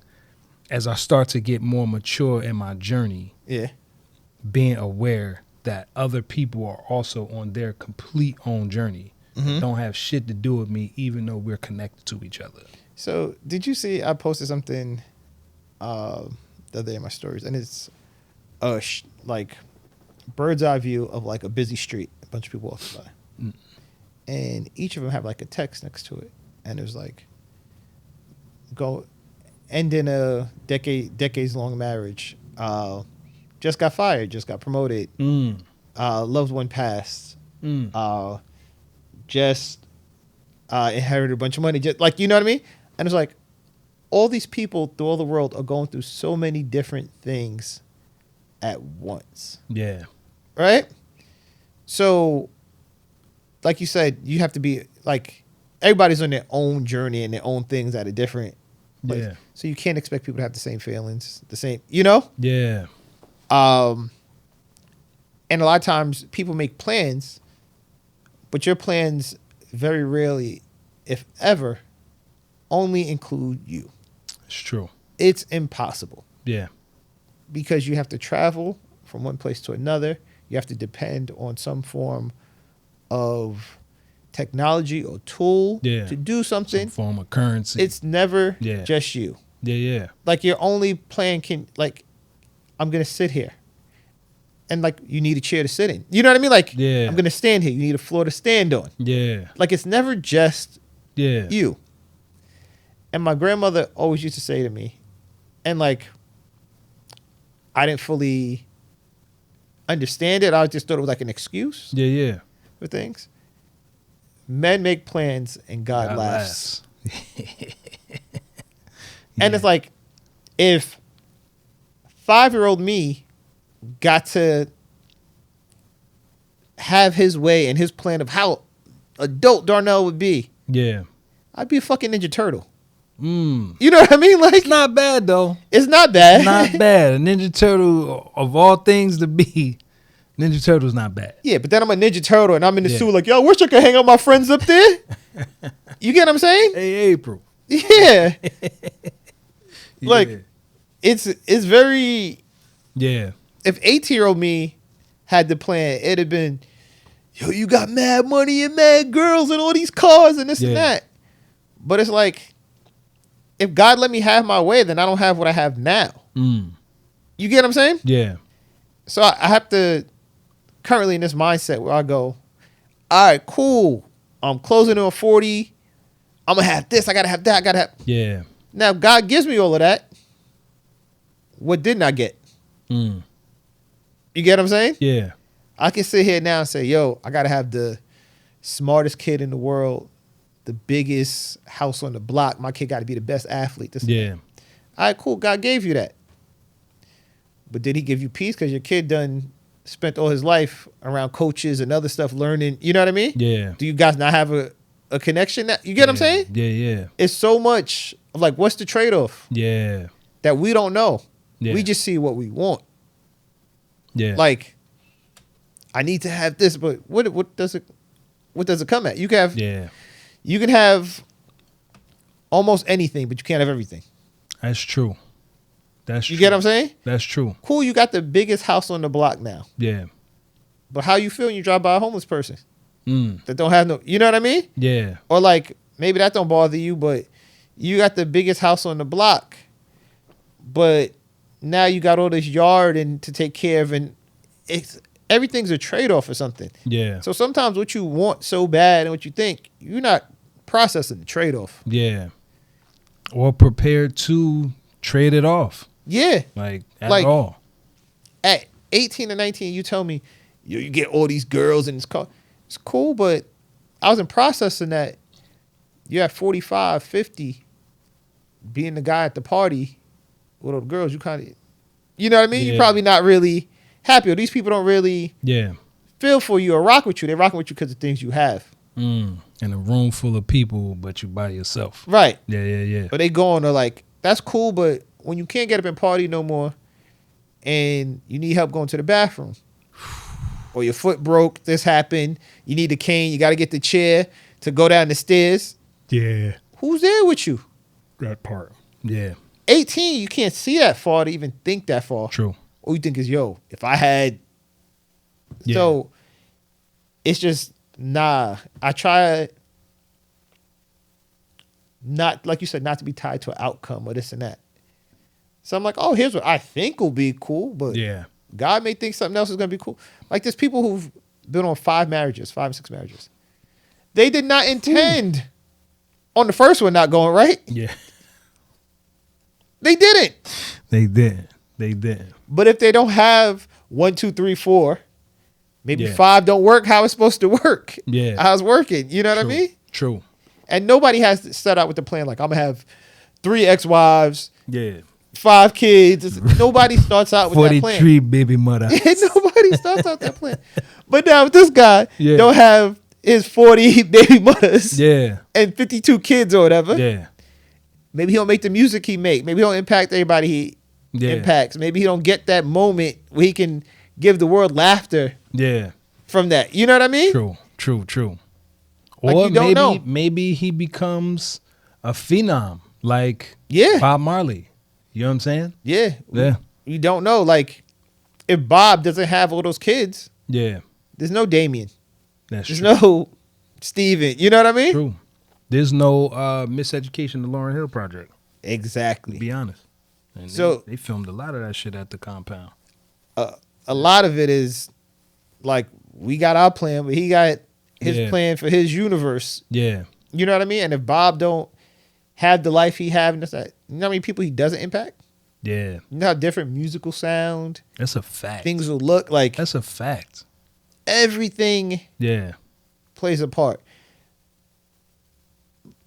Just stay in the podcast space, like Combat Jack. Mm-hmm. He had that podcast, and he unfortunately passes early on Mm-hmm. in his life. But if Combat Jack doesn't do that podcast or whatever put him in that space, you know how many people don't have millions of dollars but don't have other stuff? Like maybe Joe Budden's probably not what it is without Yeah. that happening. And there's no huge podcast there, and there's no anybody on Yeah. Netflix, and there's no this, Yeah. and there's no what you thought. And there's Yeah. no, so it's, you never know. And it's like, you may not see the most riches or the most credit, but you could be the biggest impact True. or the biggest anchor being. Like, True. everybody says, yo, if my parents was rich and this and that. Man, if my parents was rich, maybe I don't have this Yeah. drive to do what I want to do or That's learn a what I got to fact. learn. That's a fact. You don't know it. You don't. You know what I mean? Yeah. Because you can't quantify what you're willing to work for either. Nope. From a place of I don't know what it feels like to work towards something. Like I had spoke to somebody about it, like a trust fund baby, right? Trust fund babies, usually the stigma for a trust fund baby is like, trust fund baby fuck up the money. Yeah.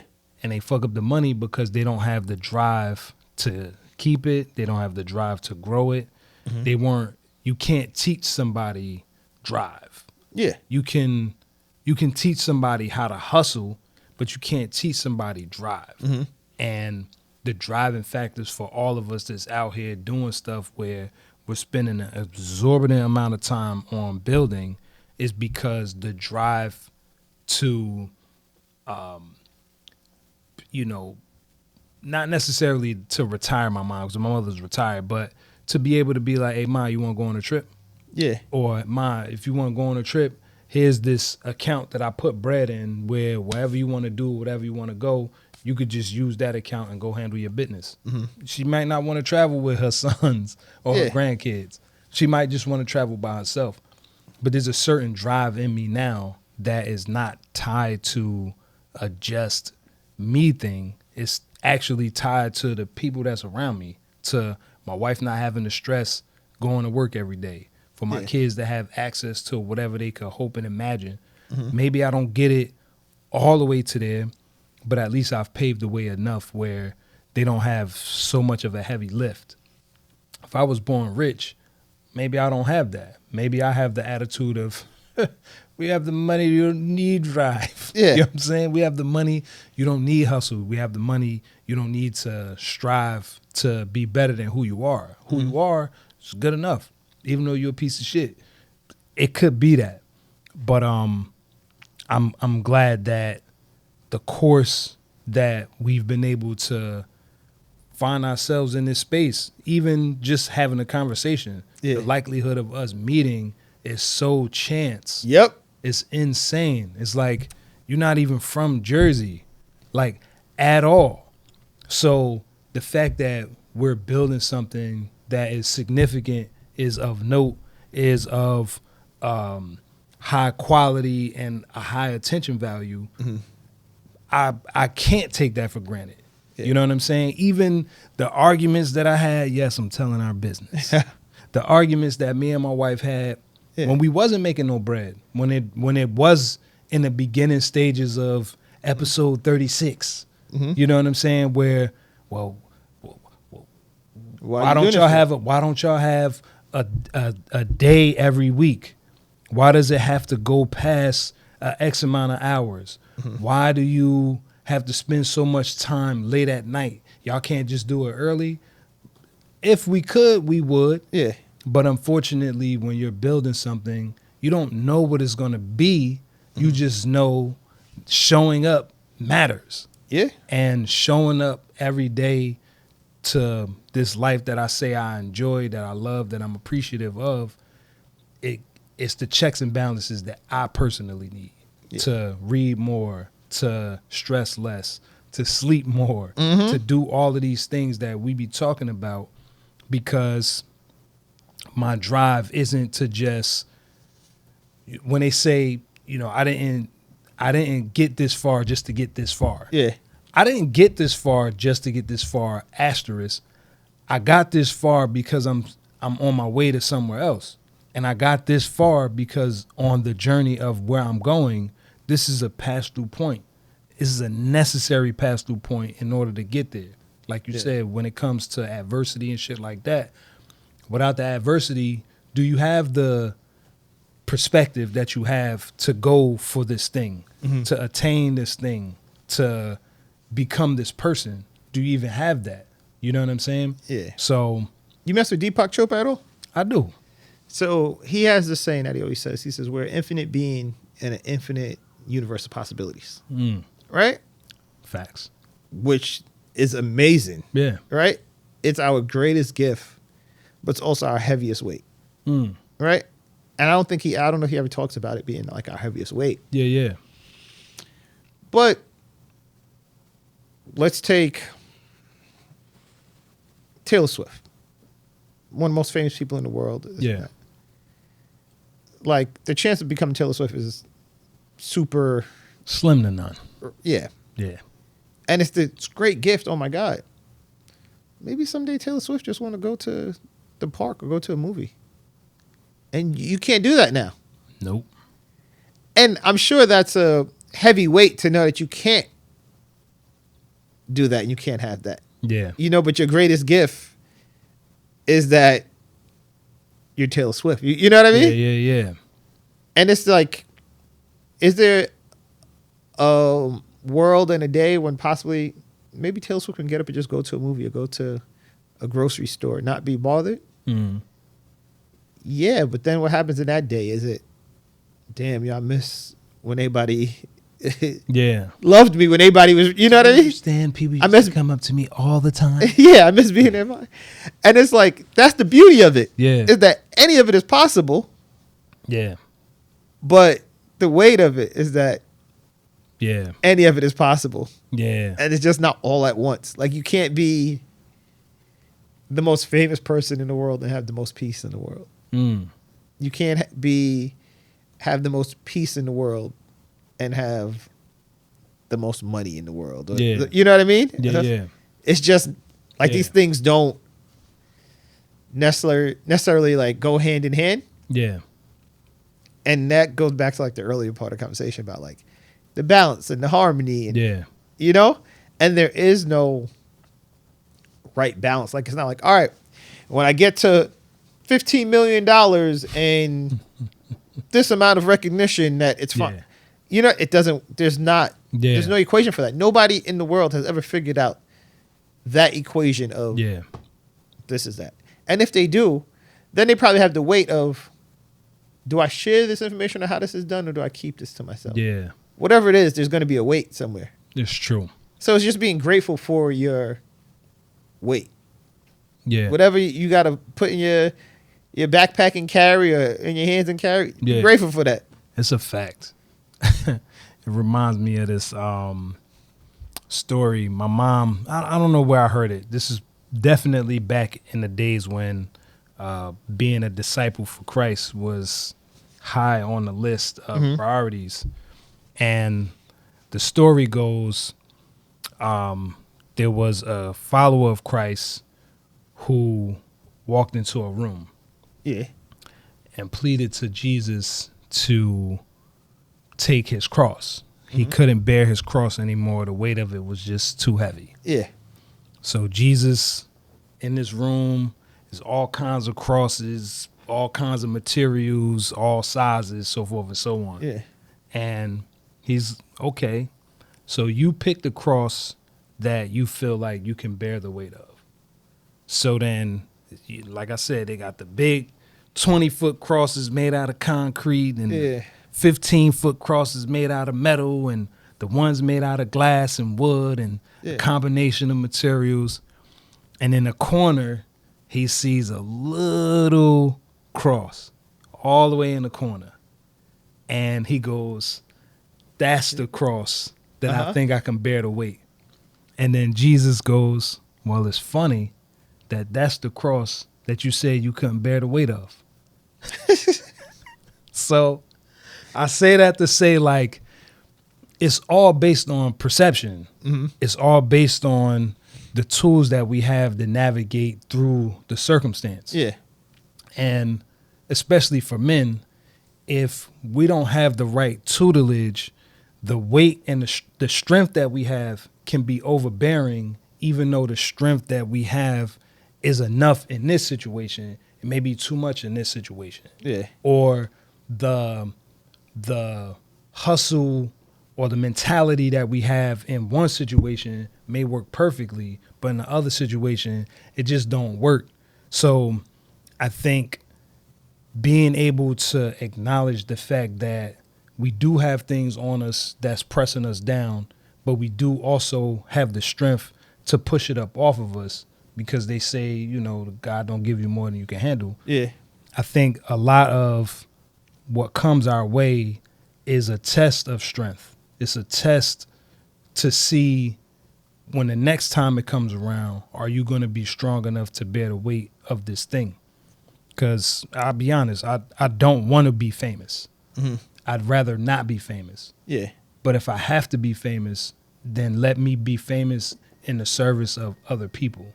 Let me use my fame and the light that I get from the fame that I get to help people who don't have that light shine on them, who are afraid to shine their light, or who've been told to dim their light for whatever reason. Give me the bread. Give me the bread where I could, like, secretly pull strings and do mad good shit in the world and nobody don't even see my face. You know what I'm saying? We just had an anonymous donation of $1.2 million from some organization that we don't know. I want to be that guy. You know what I'm saying? I don't want to be the guy that's like, hey, I can't go outside anymore and I can't do anything anymore and I can't, all in the name of becoming famous. Right. I'm cool, bro. Yeah. I'm cool. I mean, I don't know. Fame is like, what, you know, like, I don't know. I guess some people seek to be famous, or, you know what I mean? People do. Yeah. And sometimes people are just, they have a talent and a gift and art, and that's what makes them famous. You're exceptional. Yeah. Something like being exceptional or being gifted at something is usually what gives you, like, this notoriety or this fame. It's like, oh my God, you have to see this. Like, this isn't normal. Yeah. And, like, I don't think any of us are, like, I think all of us are exceptional in something or some way. Yeah. And for you, like, you're like, well, I don't want to be famous or this and that. And it's like, maybe God's thing for you is that you are an efficient communicator that like isn't afraid to communicate and say the things that other people are. Mm. You know, so like I being the can see guy that. with money and pulling the strings, like, Yeah, yeah, that's what you want. That may not be where you're best served in the universe. it's a fact. You know what I mean? More than It's a that, fact. money or anything like that. Like, Yeah, me and you sitting and having this conversation, it's probably somebody with all these thoughts and like, well, what about this? Or like, how do I feel this way? That aren't getting to say it or voice it and this and that. yeah, And now you're giving them a space to know, like, yo, I'm not the only one that feel that way. yeah. Or like, oh, it's okay to talk about how I feel or do this or do that. So Facts. like, getting the bread and the money, like, cool, but maybe that's not Yeah, where God wants you to be, because there's somebody Yeah, yeah. right now who can't voice that and can't say that. And all they can do or whatever is like, yo, I try to give some money to it. yeah, You get what I'm saying? yeah. Hit us up at grownmanshit@gmail.com. Yeah. So it's like, Facts. it's whatever like your gift or whatever like Yeah, lands you or true. ends you up. Yeah, And gifts change. People do stuff like that. Like, not to keep bringing him up, but Jay-Z was an extraordinary, exceptional rapper. This and yeah, that. And now his gift is in business and helping other people and Yeah. putting other people on, like La Russell. You know what I mean? that's such a facts. And you got to think about it. It's fully like accepting and being present in your gift and everything like that. Because everything in the world could have told them, leave that kid alone. Yeah, Right? Like, yeah, he has a movement and this and that, but yeah, not big enough for Jay-Z to be like, I have to be involved in this. Or yeah, he sat there, he badmouthed the company for months at a time about how bad it was and this and that. yeah, And you still said, no, bring him Yeah. through. yeah, Like, that's like fully yeah, like accepting a gift. Yeah. You know what I mean? Or like True. your purpose of what you're supposed to be doing. true. And if he's finding his purpose right now, like I'm supposed to be helping artists and putting on and giving platforms and doing this and that, Yeah, you have to fully yeah, accept that and true. do that.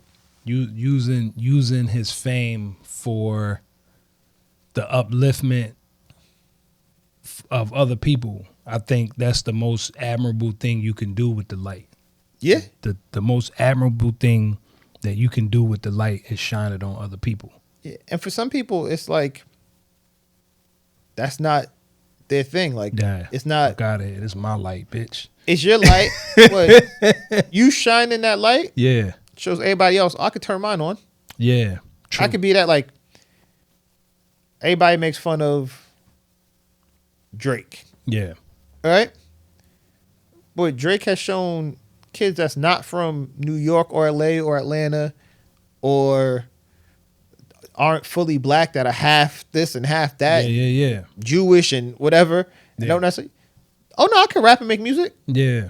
I'll carve out some space. I could do that. Yeah, Like, Kanye showed so many kids that went to college and this and that. Like, oh nah, I could still be a rapper. yeah, Never mind, he didn't even fully finish or go to college. But there's so many, like, J. Cole Yeah. has showed so many people like, oh, nah, I could yeah, go to college and just rap a college experience and now a married experience. You know what I mean? Like, you could do so much. Kendrick and NWA and those people show people like, I can come from being yeah. in a bad gang-infested environment and, this Yeah. and that and still go on to be Pulitzer something different. Prize. Yeah, like, Yeah, whatever it is, it's just lighting the flicker or the hope or this Yeah. and that for the next person. Like, I'm sure there's people who have started podcasting or creating content, doing whatever, just because they saw us. it's true. They saw us sit there and they was like, who are these people? Yeah. And why are they doing this? And it's enjoyable. It's working. It's made me feel a way. Yeah. I'm going to take action. And I even take it a step further. They look at it and say, well, shit, if they could do it, I could. I could do it. That's a fact. And that's amazing. Yeah. Like, It so many is. people want to, nah, I'm doing it. I want nobody else. Like, Yeah. nah, like, all right, let's get it lit. Like, let's. You know Let's what's show funny people. about that? What's funny about that is I'm more prone to jump head first into conversations with people who say they want to try. Mm-hmm. When people be like, man, I always wanted to do a podcast, blah, blah, blah. I'm quick. Like, all right, you want to do it for the money, or do you want to do it because you feel like you have something to say? Yeah. Nah, I heard you get a bag. It's the wrong reason to get into it. Yeah. Now, the right reason, It's a bad business. 100%. And I think when people hear that being said, they think that it comes from a place of, like how you said with the, of like course you can say that gatekeeping. because you got money. No. Yeah. Because on the days when shit go wrong and the audio's not on, and we done did an hour and 12 minutes of a podcast that will never see the light of day because there's no audio, and then have to go back and re-record at 3 a.m, you're going to need something more than I'm getting bread. Yep. You're going to need more than that. You're going to need more than again, I always equate the journey to the exercise journey or to the weight loss journey because I feel like that's a common thing with everybody, right? There's going to be days where you don't feel like getting up to go to the gym, but because you are overweight or because you have some health condition or because you're trying to avoid being overweight or some health condition, that drive comes from a different place that doesn't have anything to do with feeling. Yeah.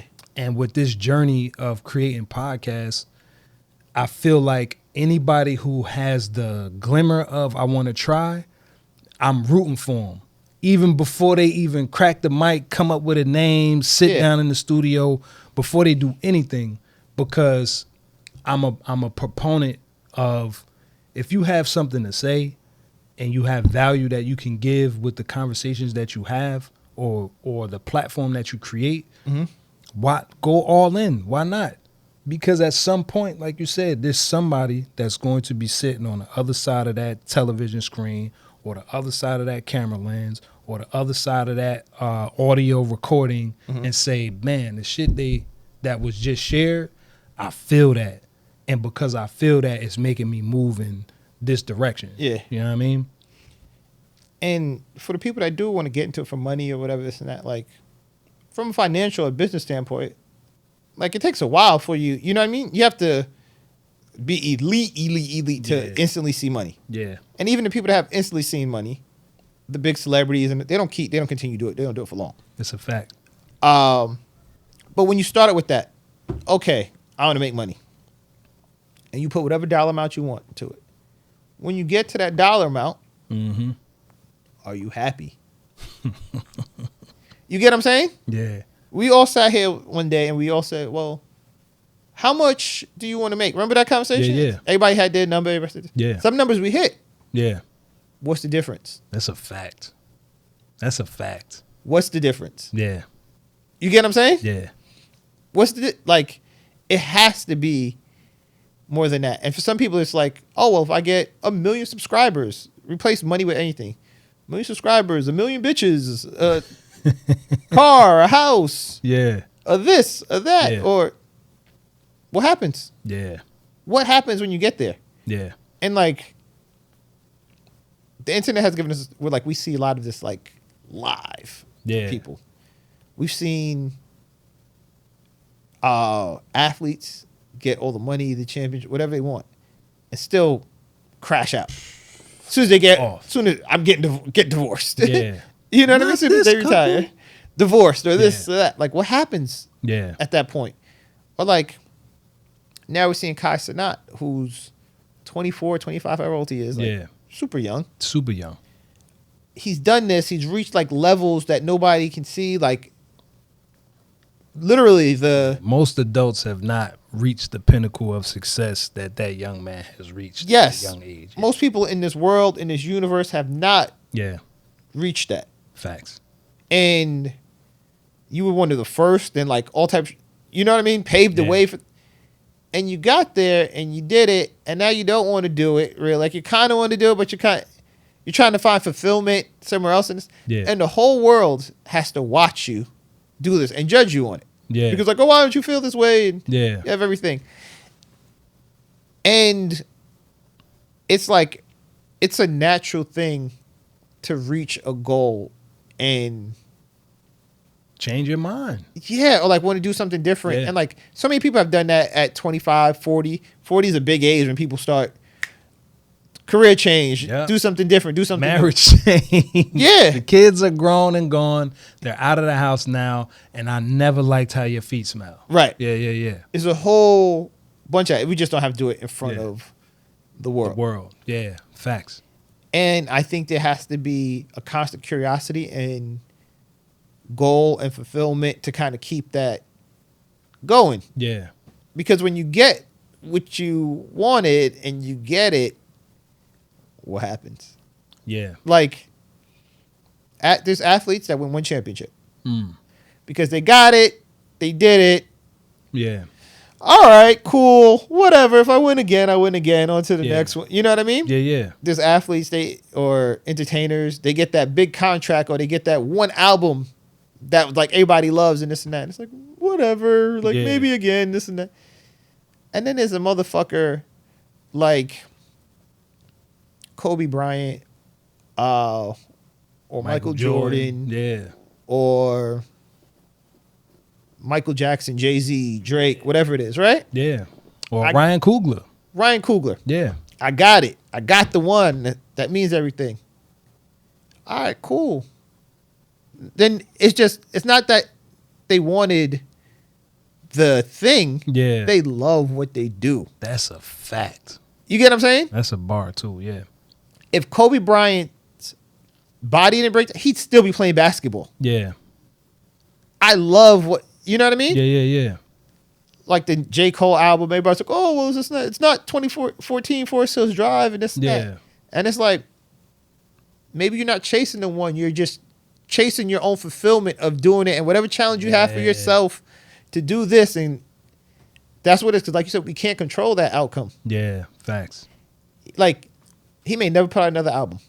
He may put out an album in 5 years, 10 years. He may do the Jay-Z thing where Jay was like, yo, I'm retiring. Right. Psych.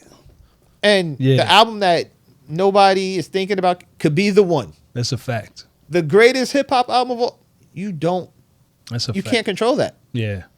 You can't control that. Like when we were saying outside, it's impossible for it to live up to the expectation Yeah. of what everybody had. And I'm kind of wrong. Maybe there is a way, Yeah. but you can't control that. You just got to do the work and the art and the craft Yeah. and being like love Yeah. with that and do it. Like that's the love. Yeah. The love isn't the recognition Yeah. it receives. I saw Gary Vee telling Russell the other day. He goes, "Now the hard part starts." Yeah. And he was like, because now when you have 5,000 or 50,000 people, something, and you believe them, Yeah. that's tough. Because if you believe them, Yeah. what they say is it's the worst. When they say you the worst, you the worst. And when they say you the greatest, you the greatest. Both are very dangerous. Yeah. You get what I'm saying? So it has to be in the love of the craft It's of a what fact. you're doing. It's a fact. It's funny you saying that. Like I was saying with Sam, how he was talking about messaging. Yeah. That's been the messaging that I've been getting for the past, I say, 2 weeks. Yeah. The messaging was, are you great because people tell you that you're great? Or are you great because you're putting greatness in the thing that you're putting your energy into? Mm-hmm. So it's like, do I like the podcast because when I put it out, the reception of the podcast is great? Or do I like the podcast because of the process of doing this? Yeah. Right? I enjoy doing this. And if I promise you, when that time comes when it's just what I do 24/7, Yeah. I created a whole curriculum around it just because I know the benefit of what it does. Yeah. It shaped me in so many ways just in this short time being able to rock out with y'all, being different when it comes to accountability. I ain't going to say it if I ain't going to do it. Yeah. Before I be like, yeah. Nah. Mm-hmm. If I ain't going to do it, I'm not going to say it. Even though in the moment, it may be a spirited thing to say. It may be a spirited thing that I feel. Yeah. I'm just not going to commit myself to something that I'm not willing to see through that I'm not willing to see through to follow through, right? So there's a certain level of, I think people like being liked. Yeah, And feels because we like being liked, the thing that we're being liked for, we do more of, even though we don't have any interest. Just this fucking morning, I make coffee every morning, right? Yeah. Lately, I've been doing black coffee just because I'm hearing the health benefits of black coffee, the more fibrous microbiome, and found a no sugar creamer yesterday on sale, Chobani. Great flavor too that I can't think of the name of right now because I poured it in my coffee. I do dark chocolate too, so I do the 72% dark chocolate, break it up, put it in the coffee, mix it up, just to, provide more benefits. Yeah, bro. When I say after like 6 sips, the first sip I was like, It had that like, me and my wife call it the back of throat taste, like that aspartame. Yeah, you know what I'm saying? It had that. It's some fake sweetener shit in it, right? Yeah. First sip, I'm like, I'm gonna power through it. I could power through black coffee. I'm gonna power through it. I power through black coffee. I'm gonna power through it. Nah, because my expectation was because it's sugar free, and I'm getting a little bit of flavor, that I could kind of spruce up my coffee a little bit. Yeah. And I'm like, bro, I don't like this. And threw the whole shit out. Poured the coffee out, threw away the creamer and shit. Because at the end of the day, I like what I like. And I can't front on what I don't like, because then I'm going to end up consuming something that may not even be good for me to consume.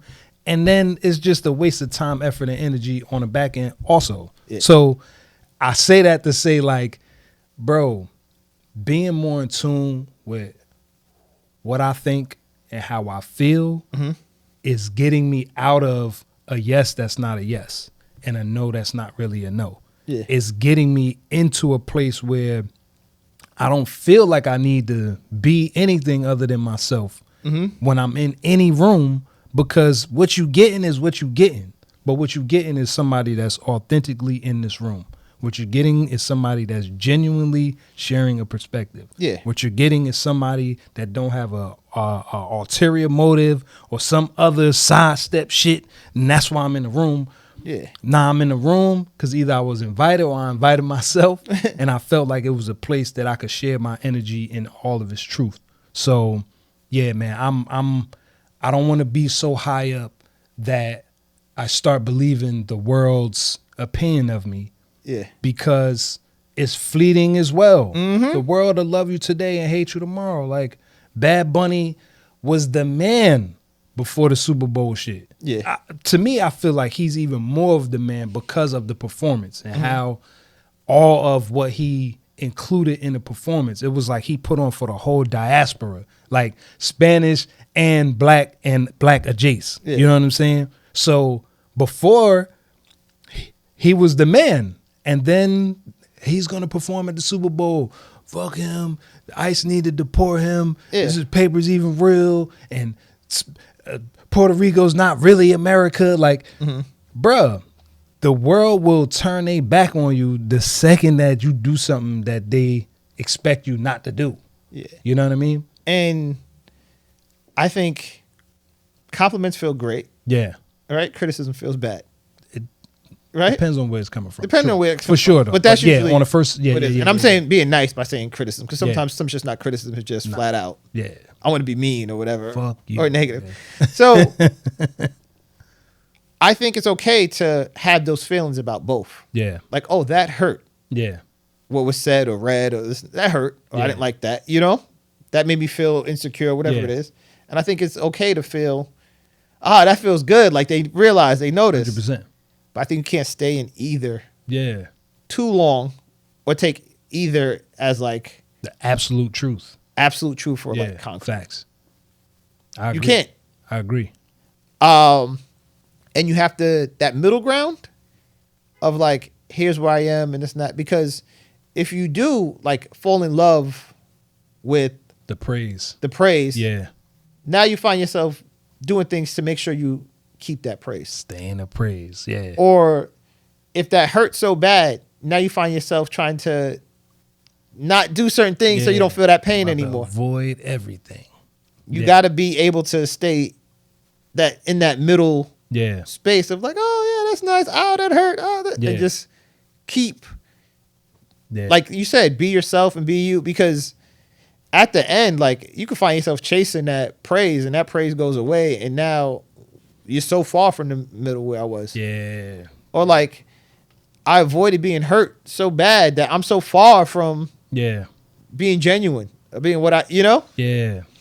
And I think so many of us struggle with, like, we're afraid of that criticism or that negativity, or we want to be liked so bad that you end up all over the place. And this doesn't just go for, like, the public or, like, fame or anything like that.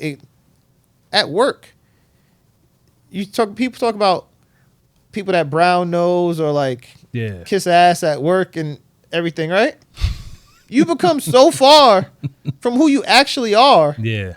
That doesn't even feel good doing that and going to work. Yeah, it's a fact. Or like your boss is so bad or and you're so afraid of whatever they're going to say or do, this and that.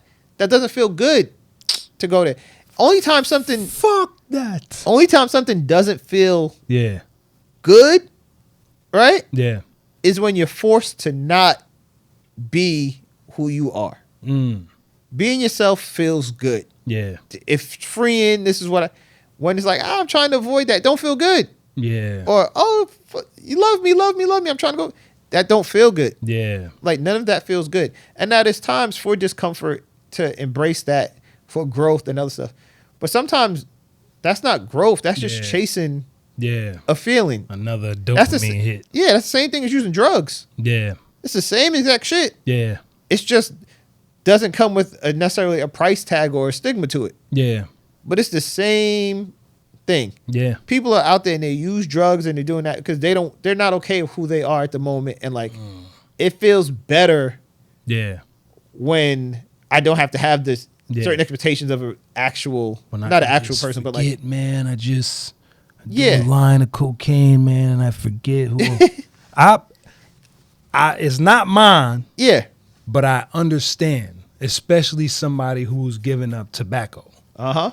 Giving up tobacco, when I say unconsciously, there's a point in time where, bro, I will smoke 4 cigars in a day. There was one time I smoked 7. That's crazy. This is when I was transporting cars and shit. Yeah. I'm driving from Jersey to Virginia. Bro, on the way down, I smoked 3. On the way back, I smoked 4. I got back, I'm like, how? When at one point, smoking a half was just more than enough for me. Yeah. But then I started realizing I smoked as a way to de-stress. Mm-hmm. And as opposed to doing what I used to do, which was I used to go make music to de-stress. I would write about it to de-stress. I would hop in the cypher with the homies and de-stress. I didn't have that outlet as frequently as I once did. And I had to figure out another way to handle stress, to not just smoke that shit away. I feel like Solange and shit, like cranes in the sky. Like I can't, no matter what you try to apply to escape from yourself, at some point, you got to face yourself. You have to face it. Yep. You have to. That shit, and it's not going to always be fun, nice, or kind. Sometimes it's going to take, like Doctor Strange. Yeah. Bruh, he was lit. That's one of my favorite Marvel movies. Bruh. Lit. But then it's actually one of my favorites too. For all of the reasons probably like similar, but like, dog, at some point, we all have to have the courage enough to face who we are in the mirror and appreciate the fact that we've gotten ourselves this far. Yeah. We've gotten ourselves this far, regardless of the turmoil, the ups and downs, the missed opportunities, the gained opportunities, the no money, having money. At some point, facing who we really are, that's the game changer, to be honest. And when you can't do what you identify as, that's when you find out who you are. Like Doctor Strange. Yeah. He identified as, I'm the illest to ever be a doctor. Yeah. Illest ever. Now you can't do that. Who are you? Yes. Who's Michael Jordan when he puts down the basketball? Yeah. You get what I'm saying? Yeah. Who's Tom Brady when the football goes away? Yeah. Who's Jay-Z when you can't make another rap? Honestly, going back to when you were talking about that morning, that was me on some music shit. I believe, hell yeah. Bruh. I believe that people mourn high school and college and Yeah. childhood. Like, there's a mourning there. You was the man in high school. Yeah. Now you ain't the man no more. Nobody don't give a fuck about you wearing the fancy clothes Yep. and the diamond chains, and you the first person with the car outside with the girls. Nobody don't care about that no more. And I identified as being the man, the coolest Yeah. motherfucker ever. Yeah, coolest yeah. motherfucker around. Yeah. Now you're not. Not no matter who are you. Yeah. You're just a nerd now. And that's when morals come in. And Yeah. you start seeing people switch up. When they do anything to be cool and do this and that, you start seeing the morals change. Yeah. Like we see now. Yeah. Everybody, yo, You see the morals change. everybody is doing something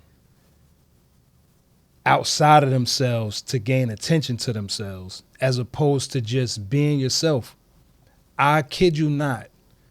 Like you just want to cook food. You don't want to cook Yeah. food in a fucking 2-piece bikini Yeah. with your ass out. You just want to make the food. You know what I mean? Wildly entertaining. Like you are, it is wildly entertaining. Yes. But you want to be a fucking regular chef and a librarian with the fucking Crocs and this and Yeah. But you want the attention so bad Yeah. that you're willing to compromise your morals and who you are to Yeah. is what it is. Like rappers, like Yeah, man. fam, you lived a good life. Yeah. You've never shot Got anybody the in your life. AK to you. That's why I like what's the white boy battle rapper? He just battled Arse not too I don't know long because I don't watch battle rap, but I be seeing Yeah. the white battle raps and they be, Yo. that shit's mad funny. Mad con. He's like, he was saying how it sounded like he was about to start talking like gun talk, but he totally switched the narrative. Like he was like, yeah, because when I'd rather be in my life, like type shit. I said, son, I like the fact that he is an exceptional battle rapper. Yeah. As far as like wit, bars, so forth and so on, but don't feel like he has to fit the mold of a gun-toting, shoot you in your face rapper. Like it's so dope to me. Yeah. One of the illest things was that Terrence Crawford clip when he was on the pivot. Oh, And it was like killed them. Killed him. He Killed was like, yo, $100 million, you wouldn't do it? He goes, nah, like that's not what I want to do. He goes, Yeah. everything can be about. He said, for $100 million, you can have my soul. You can have my soul. He said, well, that says a lot about your morals and who you are as a person. And that means so much because it's like, if it costs yourself, it costs too much. Yeah, It costs too much if it costs yourself. bro, that's a bar. Like, what? Like, what's the price for yourself? What's the price for your identity and who you are? Yeah, You know how many people right now, they be like, yo, if I gave you $50 million or $500 million, whole new life, change your name, act like nobody know you go to this, that would take that money and be the most miserable person they are with $500 million? bro, I'm. It'd be cool. lit. And then you'd be like, oh, this ain't lit no more. Because everything go like, Yeah, whatever, everything just becomes whatever. yeah. I never thought that money would make me a better person. I always thought that I have the thought of money enhancing the way that I can move about in my life. Yeah. But I never attached the value of who I am based off of what I'm shooting to ascertain. So when I was rapping, getting a record deal, I didn't feel like me getting a record deal would solidify me as a rapper. I just knew that the fact that I'm going to the studio every day with the homies and I can see myself getting better and better and better Yeah. qualify me already to be a significant rapper. Same with this space. I may not have the most known names of guests as my platform, right? Yeah. But it doesn't take away from the fact that I know why I'm starting this. I want to celebrate the heroes that I know personally, the people who I share perspective with when the lights and the cameras are off, when the doors aren't necessarily being broken down by this deal or that deal. I know for a fact that I can draw perspective from anybody I'm having a conversation with because the people I have conversations with are worth having them. Yeah. You know what I'm saying? So I hope that as we grow as a society, it's less of an identity politics where because I'm doing this thing and I identify with doing this thing that this is who I am, as opposed to I'm me and I just so happen to do this thing at a high level. I'm me and I just so happen to be in this place of note. I'm me and these things that I'm able to experience are because I'm me and I'm pushing myself to a certain space where I can experience these things. Yeah. I feel like we all traverse through it, and like you said, some people get stuck and they never grow out of it, and some people grow out of it. Some people grow out of the value of what they have, and what they do is who they are. Yeah. You know? I always thought money would make life easier and you have to work less. And I think that's the universal thing that people think. Yeah. It changes life, right? Significantly. But it changes life in that not that it's necessarily easier. Yeah. Like the issues and the problems are different, Yeah. right? It doesn't give you less work. It gives you different work, Yeah. right? Like the work is unavoidable, Yeah. It still work. right? And like you can trade money for work and whatever it is, right? Like I'd rather not do this. I'll pay to have that done, and you know, you can't. It has to be one or the other kind. But there's still work in having the money Yeah. and managing the money and Yeah. doing this and protecting it and thinking about it, and you know what I mean? Facts. It's just a different kind of work. Facts. But there's always work. People think that there's a point when there's no work. Yeah. That never happens. It don't. It's no work. And even if it's to the point when I got all these people that can manage the money and do this and that. Yeah. Right. They still got to be managed. Yeah. That, and then not only that, there's other work that you have to do now, because now I have all the options and everything in the world. Now there's this extra spiritual work Yeah. and other stuff you have to do That to part. be more grounded. And you can't avoid the work. The work may change where it is, right? Yeah. But you have to. There's always work. Yeah. It's not going to be less work. It's just different work. Yeah. And I've grown okay, and I relish in work. Yeah. Like, I got to do some work. I got to, you know? Yeah. I like that. Well, no matter what kind of work I like. Yeah. Yeah. Yeah. If it's learning something with my hands, if it's learning something with my mind, Yeah. emotionally, spiritually, I like Yeah. the work. Yeah. Because I've grown to, there's always going to be work. Yeah. And be grateful that there's work, because when there's not work, Whew. Should be quiet, man. Yeah. Ain't no work. Should be quiet. You feel me? Well, shit, man. We've been at it for a minute, a little over 2 hours. Yep. And I always appreciate sharing conversation with you, breaking bread with you. Yeah.